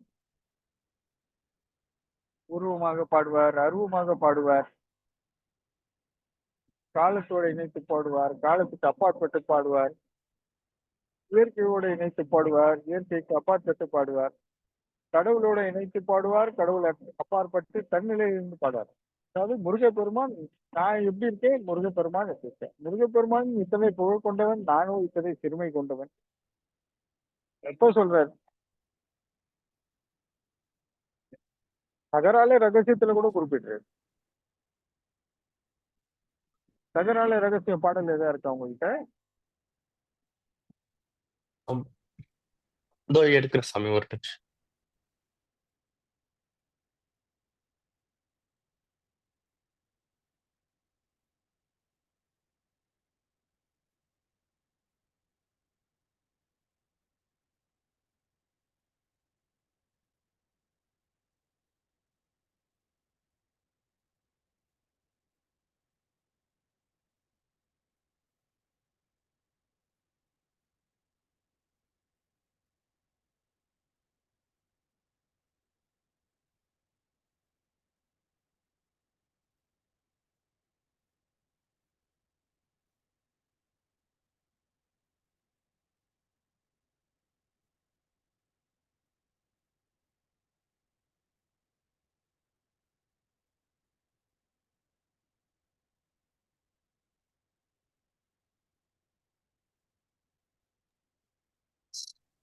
இருக்கின்ற சுவாமி.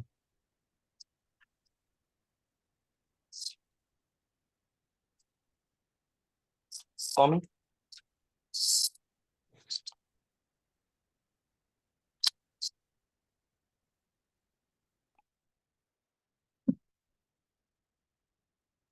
ஜெகதீஷ் ஒரு கால் வந்துச்சு, அதான் சொல்லுங்க.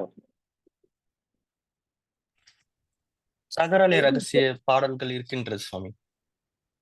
ஆ, இருக்கா? இருக்கின்ற சுவாமி. ஏதாவது ஒரு சொல்லுங்க. அதில் முதல் பாடலாக பாடுகின்ற சுவாமி.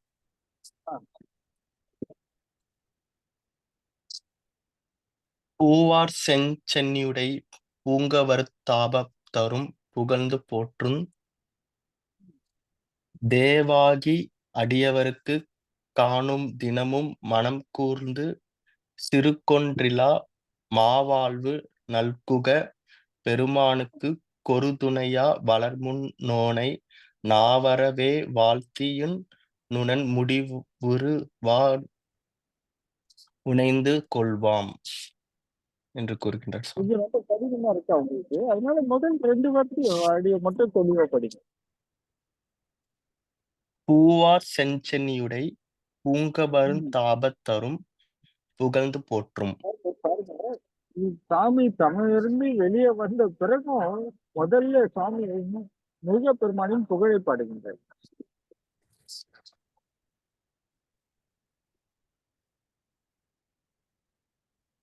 புரியுதா உங்களுக்கு? ஆம் சுவாமி. இல்ல, அந்த முதல் 2 வரியும் உங்களுக்கு புரியுதா? இல்ல எதனா குழப்பம் இருக்கா? இல்ல உங்களுக்கு எதா இருக்கா? சொல்லுங்க, நான் சொல்றேன். இப்ப நம்ம வீட்டுல ஒரு நிறைவான சூழல் இல்லை, இருந்தாலும் நீங்க சத்தம் பண்ணிட்டு இருக்கேன். அதனால உங்களுக்கும் அதனால எனக்கு ரொம்ப அஹ், விவரிக்க முடியாத சூழல். உங்களுக்கு புரியலன்னா மட்டும் நான் விவரிக்கலான்றதுக்காக கேள்வி கேட்கிறேன். புரிகின்ற சாமி, இது நன்றாக புரிகின்ற. சரி, அப்படியே திருவளம் பற்றி பாடல் எடுங்க கூகுள்ல. என்ன பாட்டு சுவாமி? திருவளம் பற்றி இருக்கு. திரு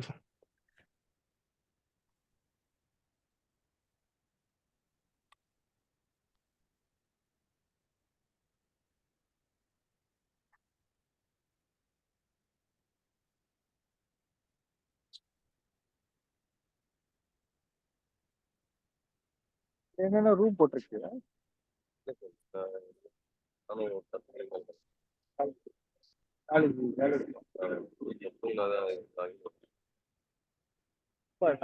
டேட் இதோட அதுக்கு இல்லப்பா. நான் சனிக்கிழமை லீவ் நினைச்சப்பா, நான் பிஸி அந்த ஆஃபீஸ்ல நான் ஒருத்தனே இல்லைன்னா அதனால நாளைக்கு எப்படி பண்ணிடலாம்? நாளைக்கு நான் ஒரு போயிட்டேன்னா தூங்கிடுவேன் சார். தூங்கிட்டு கொஞ்சம் நீங்க நாளைக்கு நான் கிளம்பிட்டு உனக்கு கார்ல உட்காந்து நான் பேசிட்டு பண்ணிக்கலாமா? நான் ஓட்ட போறது இல்லை காரு. அப்ப நம்ம போன்ல பேசி எல்லாம் ரெடி பண்ணிடலாமா? ஆ நீங்க ஹைல் நோட் பண்ணி வச்சுக்கீங்க. ஹைலைட் ஆ இல்ல, நாளைக்கு தான் நான் பார்க்க போறேன். பார்த்துட்டு நான் படி மொபைல்லே பார்த்துட்டு ஒரு 2-3 பண்ணி விட்டுறலாம். பார்த்துக்கலாம். சிம்பிளா எதாவது பண்ணிடலாம். கிடைச்சுதா ஜெகதீஷ்? சுவாமி, திருப்பரங் பற்றருட்டா சுவாமி? ஆமா, திருப்பரங்கிரி திருவளம் திருவா கற்று இரட்டு. ஒரு நிமிஷம். பாருங்க சாமி, அந்த திருவளம் கற்று இரட்டுன்றது தலைப்பின் பொருள் என்னன்னு பாத்தீங்கன்னா, திருன்ற இறை, இறை வந்து வளங்களை கற்று திரட்டு. திரட்டுன்னா என்ன? முதல்ல கத்துக்கணும், சேர்ப்பது. பயன்படுத்தும்.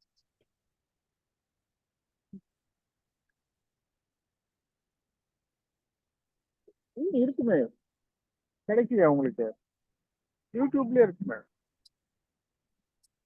தேடிட்டு இருக்க சுவாமி. திருவலம் கற்றருட்டா சுவாமி? ஆமா, இன்னொருத்தர் தேடலாமே.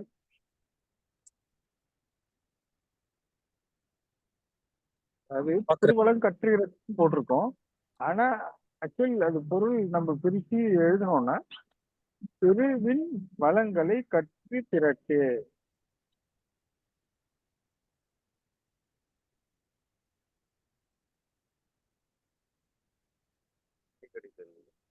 திருவள கற்று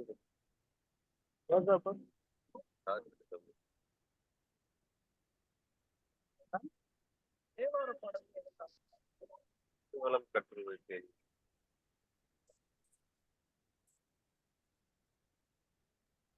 சுவாமி தகரால புக்கு வரா மாதிரி திருவளம் கற்று இரட்டுன்னு போட்டீங்கனாலும் வரும். நீங்க வாய்ஸ்ல போட்டு பாருங்க.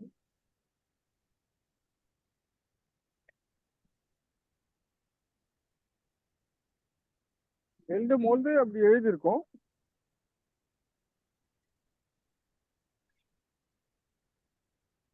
ஒரு நிமிஷம். என்ன பரமேஷ் ஃபோன் பண்ணி திருவள்ளம் கட்டிட்டு பாடல் எதனா ஒண்ணு இருக்கான்னு.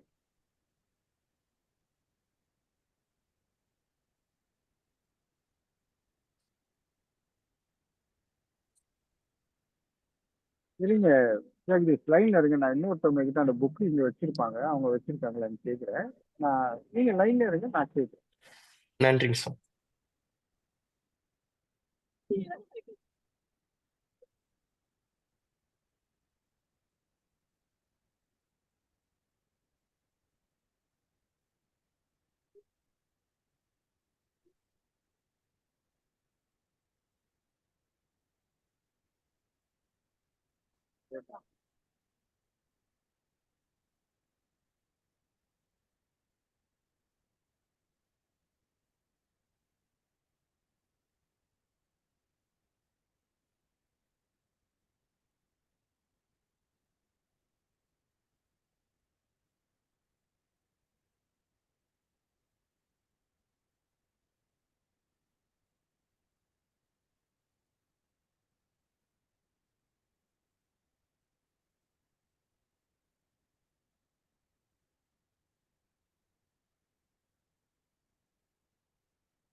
இருக்கலையா அவங்க போன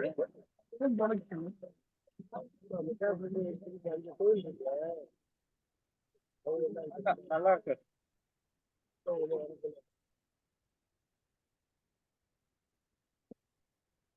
சரிங்க ஜெகதீஷ், அவங்க அபிஷேகத்துல இருக்காங்க. அந்த உள்ள போன் போல அவங்க கிட்ட இருந்து பாத்துக்கலாம். அதாவது சுவாமியோட பாடல்கள் திருவள்ளம் கற்றிரட்டுன்ற ஒரு பாடல் இருக்கும். அது ஒரு புத்தகம். அதே மாதிரி சுவாமியோட பாடல் அசோக சாலவாசம் ஒருக்கா பாருங்க.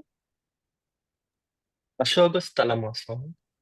அசோக சாலவாசம் பார்க்கின்றேன் சார்.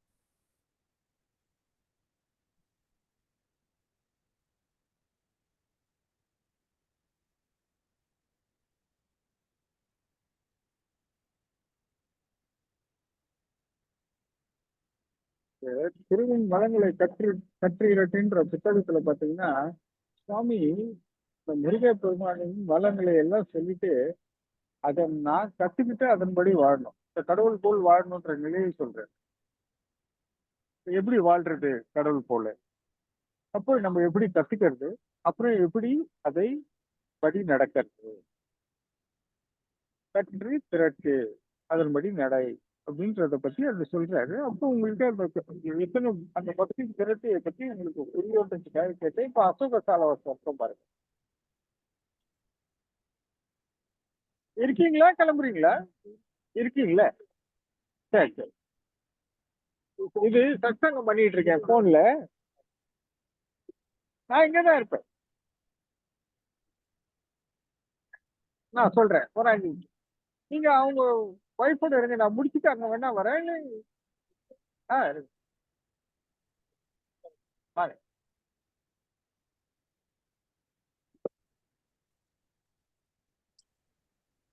அசோக தாளவாக்கமா சுவாமி? அசோக சாலவாசம் இன்னொருத்துக்கும் கிடைக்கலையா?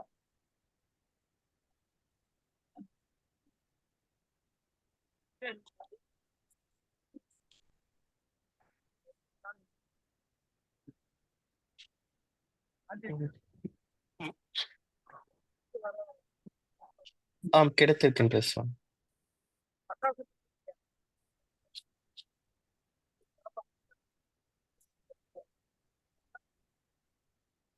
அண்ணன் முன்னாடி நிப்பாட்ட சொல்லு, ஒன்றும் பிரச்சனை இல்லை. வாங்க. எங்க போயிருந்தீங்க? இங்கதான் சாமி நாங்க இது தெரியாத நேரா ராமேஸ்வரம் போயிட்டோம். பாம் பண்ணிக்கிட்டேன், அப்புறம் திருப்பி இங்க வரோம். ஆமா இல்ல இல்ல அப்பயும் இங்க தான் இருந்தீங்க. முன்னாடி திரும்பி எங்க போனீங்க? திரும்பி ஹோட்டல். சரி, போர் அடிக்குது இங்க இன்டர்வியூ ஹோட்டல் போயிட்டு திரும்பி ரெஃப்ரெஷ் ஆயிட்டு வரலாம். சரி சரி. வரதில்ல. நான் உங்க வண்டியை காணணும்னு சரி நீங்க ராமேஸ்வரம் எங்கேயோ போயிட்டீங்களோன்னு நினைச்சேன்.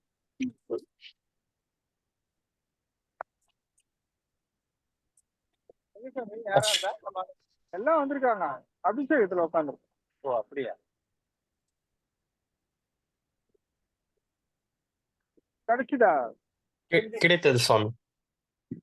சொல்லுங்க.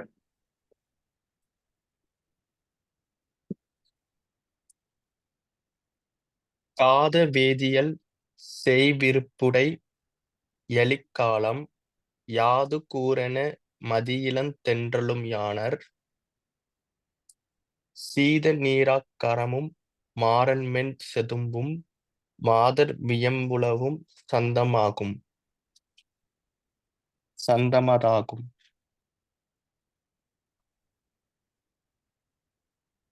இது படிக்க முடியல. வேற அசல் சாதகத்துல வேற பாடல் பாருங்க.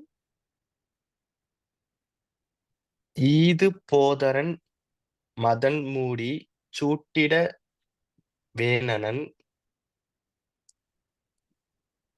இது முதல் வாக்கியம் சுவாமி. ஒரு வாக்கியமா பாடவா இல்ல படிக்கவா இல்ல முழுமையா படிக்கவா?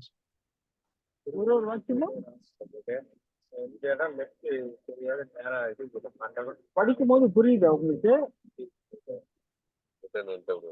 கொஞ்சம் கடினமாக இருக்கின்ற சுவாமி, ஆனால் புரிகின்ற சுவாமி அவர்கள் என்ன கூற வருகிறார்கள் என்று. இன்னும் உங்களால முடியுதா பாருங்க.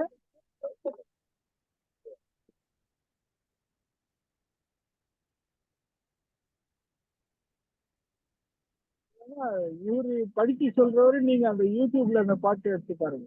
சுவாமி ஜெகதீஷ் அந்த லிங்க் அனுப்புறீங்களா? எனக்கு கிடைக்கும். அனுப்பியிருக்கேன். அனுப்பிங்க. சரி. சரி, அசோக சாலவசம் பார்க்கலாம். இல்ல இல்லைன்னா யூடியூப்ல தாமன் சாமிகள் தங்கமே தங்கம்ன்ற பாட்டு.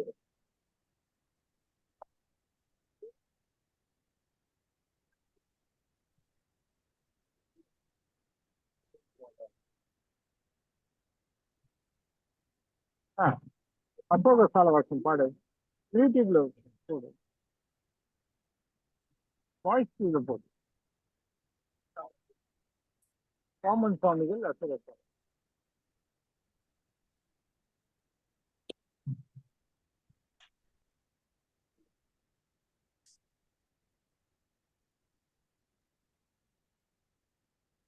பாடு.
இப்ப பாருங்க, முதல்வர் புராண முடிப்புன்னு ஒரு பாடலாம் வருது. இப்போ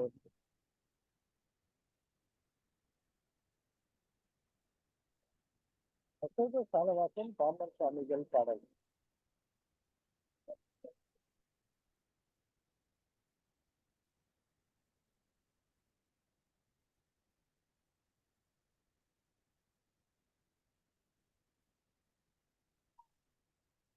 தங்க ஆனந்த கழிப்பை உள்ளன்போடு பாராயணம் செய்ய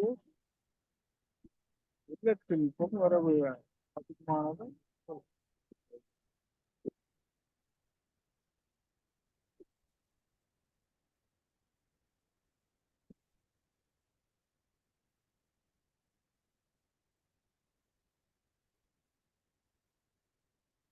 ராஜேஷ் கூப்பிடுறாரு. கேளுங்க என்னன்னு கேளு.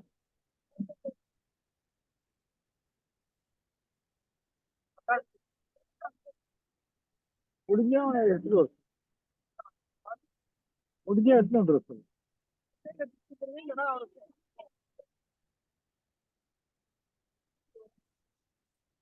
புரியாதாம்மா? சுவாமி நான் படிக்குங்களா சாமி? எனக்கு புக்கு கிடைச்சிருக்கு. சொல்லுங்க. அசோக சாலவாசம் முதற் 10 கலிநிலைத்துறை. காத ஓதியல் செய்விரு புலையலி காலம் யாது கூரென மதியிளந் தென்றலும் ஞானர் சீத நீரற காரமும் மாறமென் செதும்பும் மாதர் வீயும் வளவுவ சந்தமதாகும். இது முதல் பாடல் சாமி. 2 வார்த்தை மட்டும் படிங்க.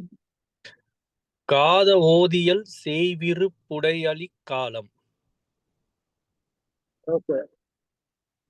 யாது கூரென மதியிளந் தென்றலும் யானர்.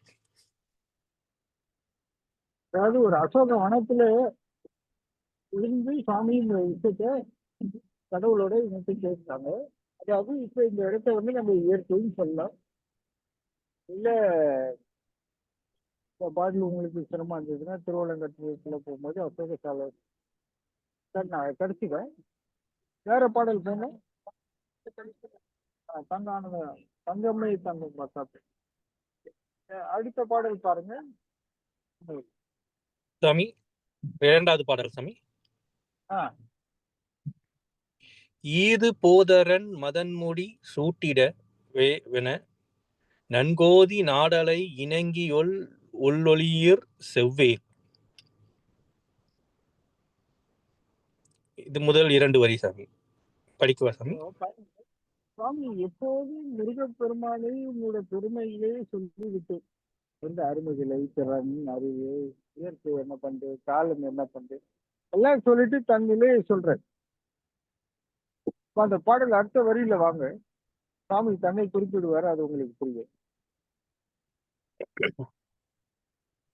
காதன் மேயவத் தலைவி இக்காலவென் போந்து மோதமாய் வரலாம் உணர்ந்து துறையென மொழிந்தாள்.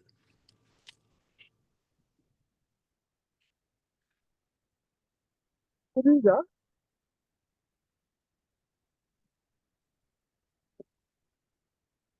புரியல. சரி, அடுத்த வரைக்கும் 3வது பாட்டுங்க சாமி. இல்ல இந்த பாடல் அடுத்த வரி. காதன் காதன் மேயவத் தலைவி காலவென் போந்து மோதமாய் வரலாம் உணர்ந்து துறையென மொழிந்தாள். சரி, ஓரளவுக்கு புரியுதா உங்களுக்கு?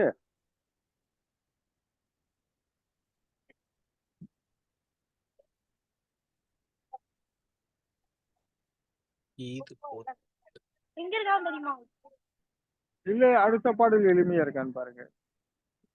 மூலவாய் வழி பருகர நினைத்துவர் முதிர்ந்து கோலமார் செனிதொரு நிறங்காட்டலில் குறையா சாலம் வல்லபரியல் கொல சோகவஞ்சால பாலடைந்தவன் வரநரல மெனச்சகி பகிர்ந்தாள்.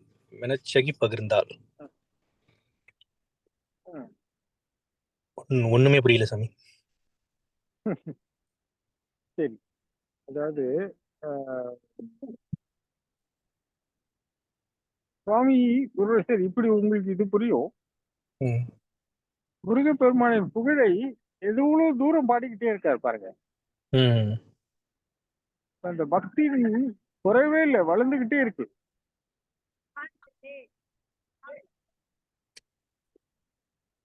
புரியுதா உங்களுக்கு? புரியுது. இந்த பக்தியின் வளர்ச்சியை பத்தி அவங்க இந்த கடைசி பாடல் 6666வது பாடல் முடிஞ்சா எடுக்க முடியுமா? அது சுவாமி 6666வது பாடல் முடியாது. இருந்தாலும் அதை நம்ம அப்புறமா ஃப்ரீயா இருக்கும்போது எடுத்து வைங்க. நம்ம இதை பத்தி திரும்ப அடுத்த வாரம் தொடரலாம். சரிங்க வேணா இதை அடுத்த முறை கூட இதை பத்தி கேள்வி வரும், பேசலாம். சாமியோட பக்தி பாத்தீங்கன்னா தன் கடைசி நிலை வரைக்கும், நான் உங்களுக்கு அடிக்கடி சொல்வேன்,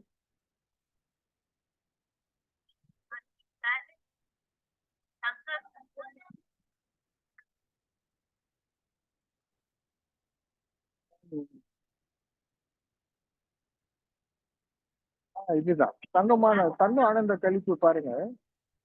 சுயமான தங்கமும் இத்தங்கம் சிவசுப்பிரமணியம் என்னும் தெய்வ தங்கம், வேதத்திலே உள்ள தங்கம், சித்தை சொல் ஆகம நித்திய தங்கம், நாணத்தின் மேல் உள்ள தங்கம், அந்த நாதம் கடந்த பின் நாம் அடைய தங்கம்.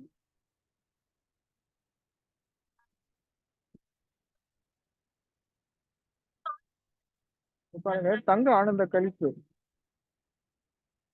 பாருங்க.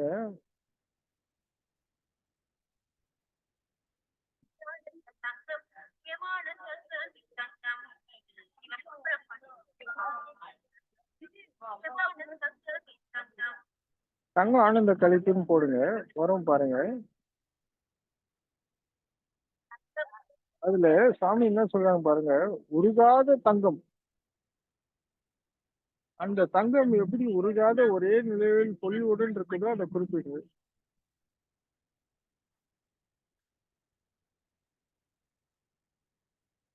நீங்க அது அப்புறமா கூட கேளுங்க. இப்ப தங்க ஆனந்த கழிப்பு நீங்க நோட் பண்ணி வச்சுட்டு அப்புறம் கூட கேளுங்க, அப்போ உங்களுக்கு புரியும். நிறைய பேர் பாடி இருக்காங்க. நம்மளும் ஒரு காலத்துல பாராயணம்லாம் பண்ணிட்டு இருந்தோம். இத பாருங்க, சுயமான இத்தங்கம் சிவசுப்பிரமணியம் எனும் தெய்வ தங்கம், அச்செனக்காத தங்கம், பக்தி பேயட்டும் அற்புத தங்கம், சஞ்சய தைத்தர தங்கம், சிவசித்தர்கள் யோகிகள் மெச்சிட தங்கம்.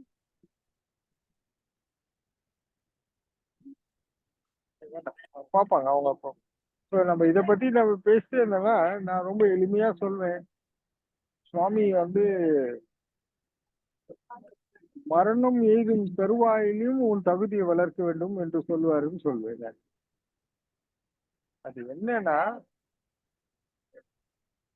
உனக்கு மரணம் வரும்போது கூட இந்த மரணத்தை எப்படி எதிர்கொள்வது என்ற நிலையில் அப்ப அதை எப்படி சந்திக்கணும்ன்ற பத்தி சிந்திக்கணும்னு சொல்வேன். உன் தகுதியை வளர்த்து கொள்ள வேண்டும் சொல்றாரு சுவாமி. அப்படின்னா அவர் எழுதிய கடைசி பாடல்லையும் சரி, கடைசி நிலையிலும் கடவுளோட புகழை மட்டுமே பாடினார், முருகப்பெருமானின் புகழை மட்டுமே பாடினார். தன் இயலாமை, சிறுமை, காலம் தனக்கு விதைக்கும் இன்னல்கள், இடையூறுகள், இயற்கை, மனம், அறிவு இதெல்லாம் கடந்து இந்த மெய் உணர்வுள்ளே பேரானந்தத்துல லயித்தாலும் முருகப்பெருமான் ஆதரித்த விஷயத்தை பத்தி பாடுவார். ஆதரிப்பார் யாரோ, அந்த பாடல் கூட இருக்கு, நீங்க அதை கேட்கலாம். இதெல்லாம் சாமியின் பக்தி பாருங்க. கடைசி சமாதியாகும் நிலை வரை சாமியின் பக்தி எல்லளவும் குறையில பெருகிட்டே இருந்துச்சு. அப்போ உங்களுக்கு புரிஞ்சிருக்கும், ஒரு முழுமை அடையும் போது நிலையில் கூட தன் திருமையை பற்றி பாடுகின்றார். குறிப்பாக 6666 பாடல்களும் சாமி செய்திருப்பது என்னன்னா, முருகப்பெருமான பெருமையும் தனது சிறுமையும் தான் பாடியிருப்பார். முருகப்பெருமானை பற்றி பாடுவார், தன் நிலையை பற்றி பாடுவார். இதுதான் சாமியோட பாடல்களின் பொருளாக இருக்கும். அதனால்தான் இந்த பாடல்களை யார் பாராயணம் செய்தாலும் அவர்களுக்கு இந்த அனுபவத்தின் வாயிலாக பயன்பெறுவார்கள் சாமி சொல்றார்.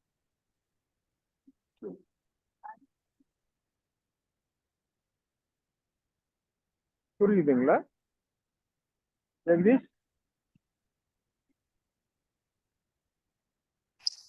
புரிகின்ற சுவாமி. இப்ப சாமியின் பக்தியை பற்றி நம்மலாம் நல்லூர்ல இருக்குமான்னு பாருங்க.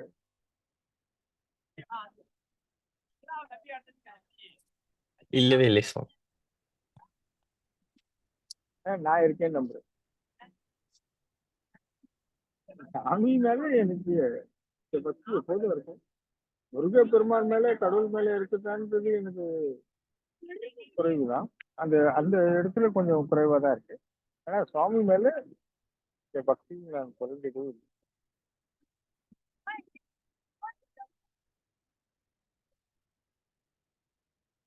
புரிஞ்சுதுங்களா? பக்தி எத்தனை தூரம் மிகைப்பட்டிருக்கா, அவர் எப்படி வெளிப்பட்டிருக்காருன்னு. புரிந்தது சுவாமி. முருகரே தன் வாழ்வாக ம். நினைத்ததால் இருந்தால் தான் சாமி இவ்வாறு பாடல்கள் எழுத முடியும்.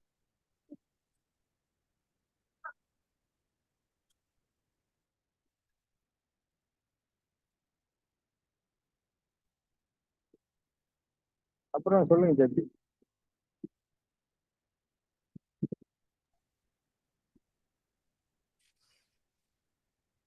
சரி, கொஞ்சம் ஒரு அரசியல் பிரமுகர்கள் வர்றாங்க, அவங்களுக்கு எல்லாம் நான் பேசிட்டேன். ஒரு 5 நிமிஷம் சுவாமி நிறைவு செய்யலாம்னா நிறைவு செஞ்சுக்கலாம் சுவாமி. ஒரு 5 நிமிஷம் வாங்க வாங்க வாங்க வாங்க சரி வாங்க.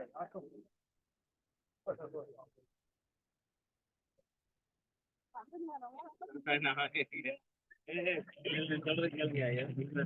கோயில்ல வேண்டாங்க, எனக்காக இல்ல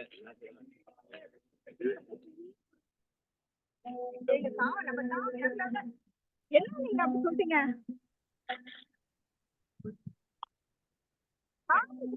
எனக்கு ஜாஸ்தி, இதுவே எனக்கு ஜாஸ்தி கொடுத்துருக்குறாரு. பரவாயில்லைங்க, நான் கேட்க மாட்டேங்கிறாங்க.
எங்க வந்தா கரெக்டா இருக்கும். இங்கேதான் சொன்னாங்க அப்படின்னு.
மொத்தமா வாங்கிட்டு ஒரு துளி கூட தொடங்க வேண்டி வந்து அந்த இடத்துக்கு போகணும். எதுவுமே எது இல்லை எனக்கு ரொம்ப இருக்கிறதுல ஜாஸ்தி பண்ணியிருக்காங்க. அதில் எனக்கு எந்த எதிர்பார்ப்பு இல்லைங்க. எல்லாரும் நல்லா இருக்கு. சரி, அவங்க வட்டிதான் தலைவர் கொடுக்கல. இல்ல நான் வந்து பாக்குற இடம் அந்த இடம் தான். மற்றபடி எனக்கு ஆப்ஷன் இல்லை. நான் எத்தனை மணினாலும் ஆப்ஷன் வச்சுருவேன். 4 வருஷத்துக்கு தொடங்கும்.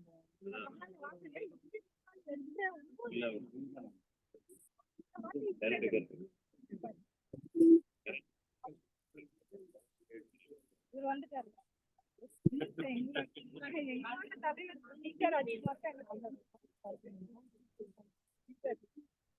எழுதவே இல்லைங்க. சொல்லியிருந்தாங்க வரணும்னு. அதான் நான் ஏதோ ஒரு இடத்துல கண்டிப்பா தண்ணிக்கு வைப்பாங்க.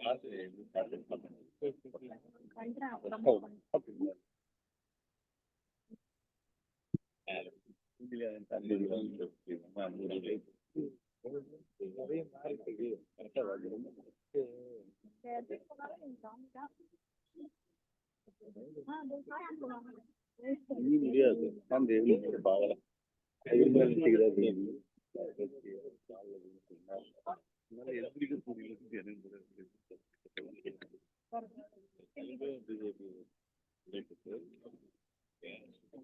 அழைப்பு கொடுத்துதான் அவரு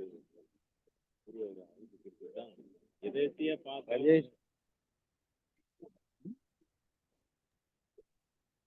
சுவாமி ஜெகதீஷ் பாலாஜி பேசுறேன். சாமி ஒருத்தர்கிட்ட பேசிட்டு இருக்காங்க, வெயிட் பண்ண சொன்னாரு.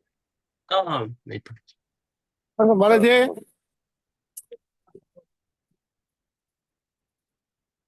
இது நான் லவுட் ஸ்பீக்கர்ல இருக்குன்னு தம்பி பாலாஜி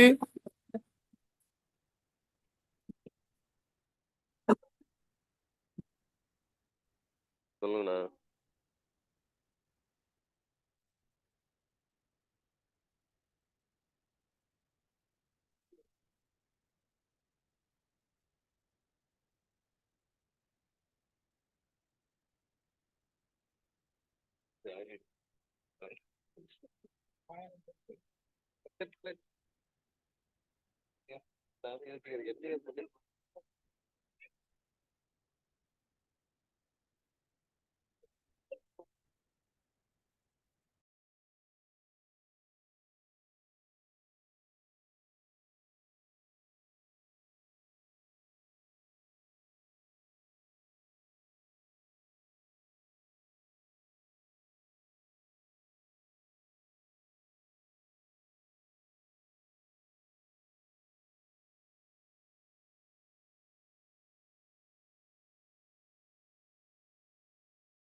நன்றிங்க சுவாமி.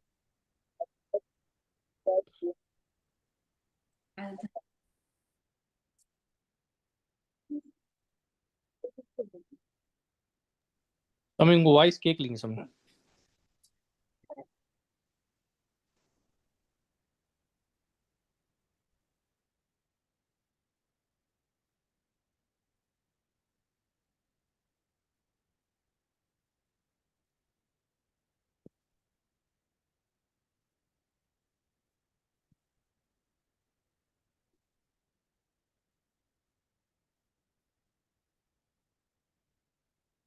சாமி உங்க வாய்ஸ் கேட்கலீங்க சாமி.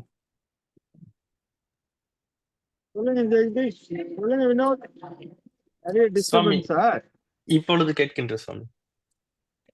நிறைய டிஸ்டர்பன்ஸான்னு கேட்டேன். இல்லைங்க சுவாமி, நன்றாக கேட்கின்ற. அரசியல் பிரமுகர் வந்தாரு, அவருக்கு உரிய மரியாதை கொடுத்தாங்க.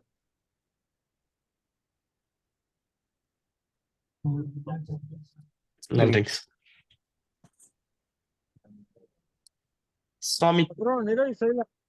இல்ல சொல்லுங்க சொல்லுங்க சொல்லுங்க. அதான் சுவாமி, நிறைவு செய்யலாமா என்று கேட்கதான் சுவாமி. திருவள்ளம் கட்டுரை 2 புக்கு கிடைச்சிச்சு. யாரு வச்சிருந்தாங்க? பெற்று வந்தாங்களா? திருவள்ளம் கட்டுரை 2 முதல் கண்ட புக்கு இப்ப கிடைச்சிருக்கு பாருங்க. அவங்க போன்ல இல்ல.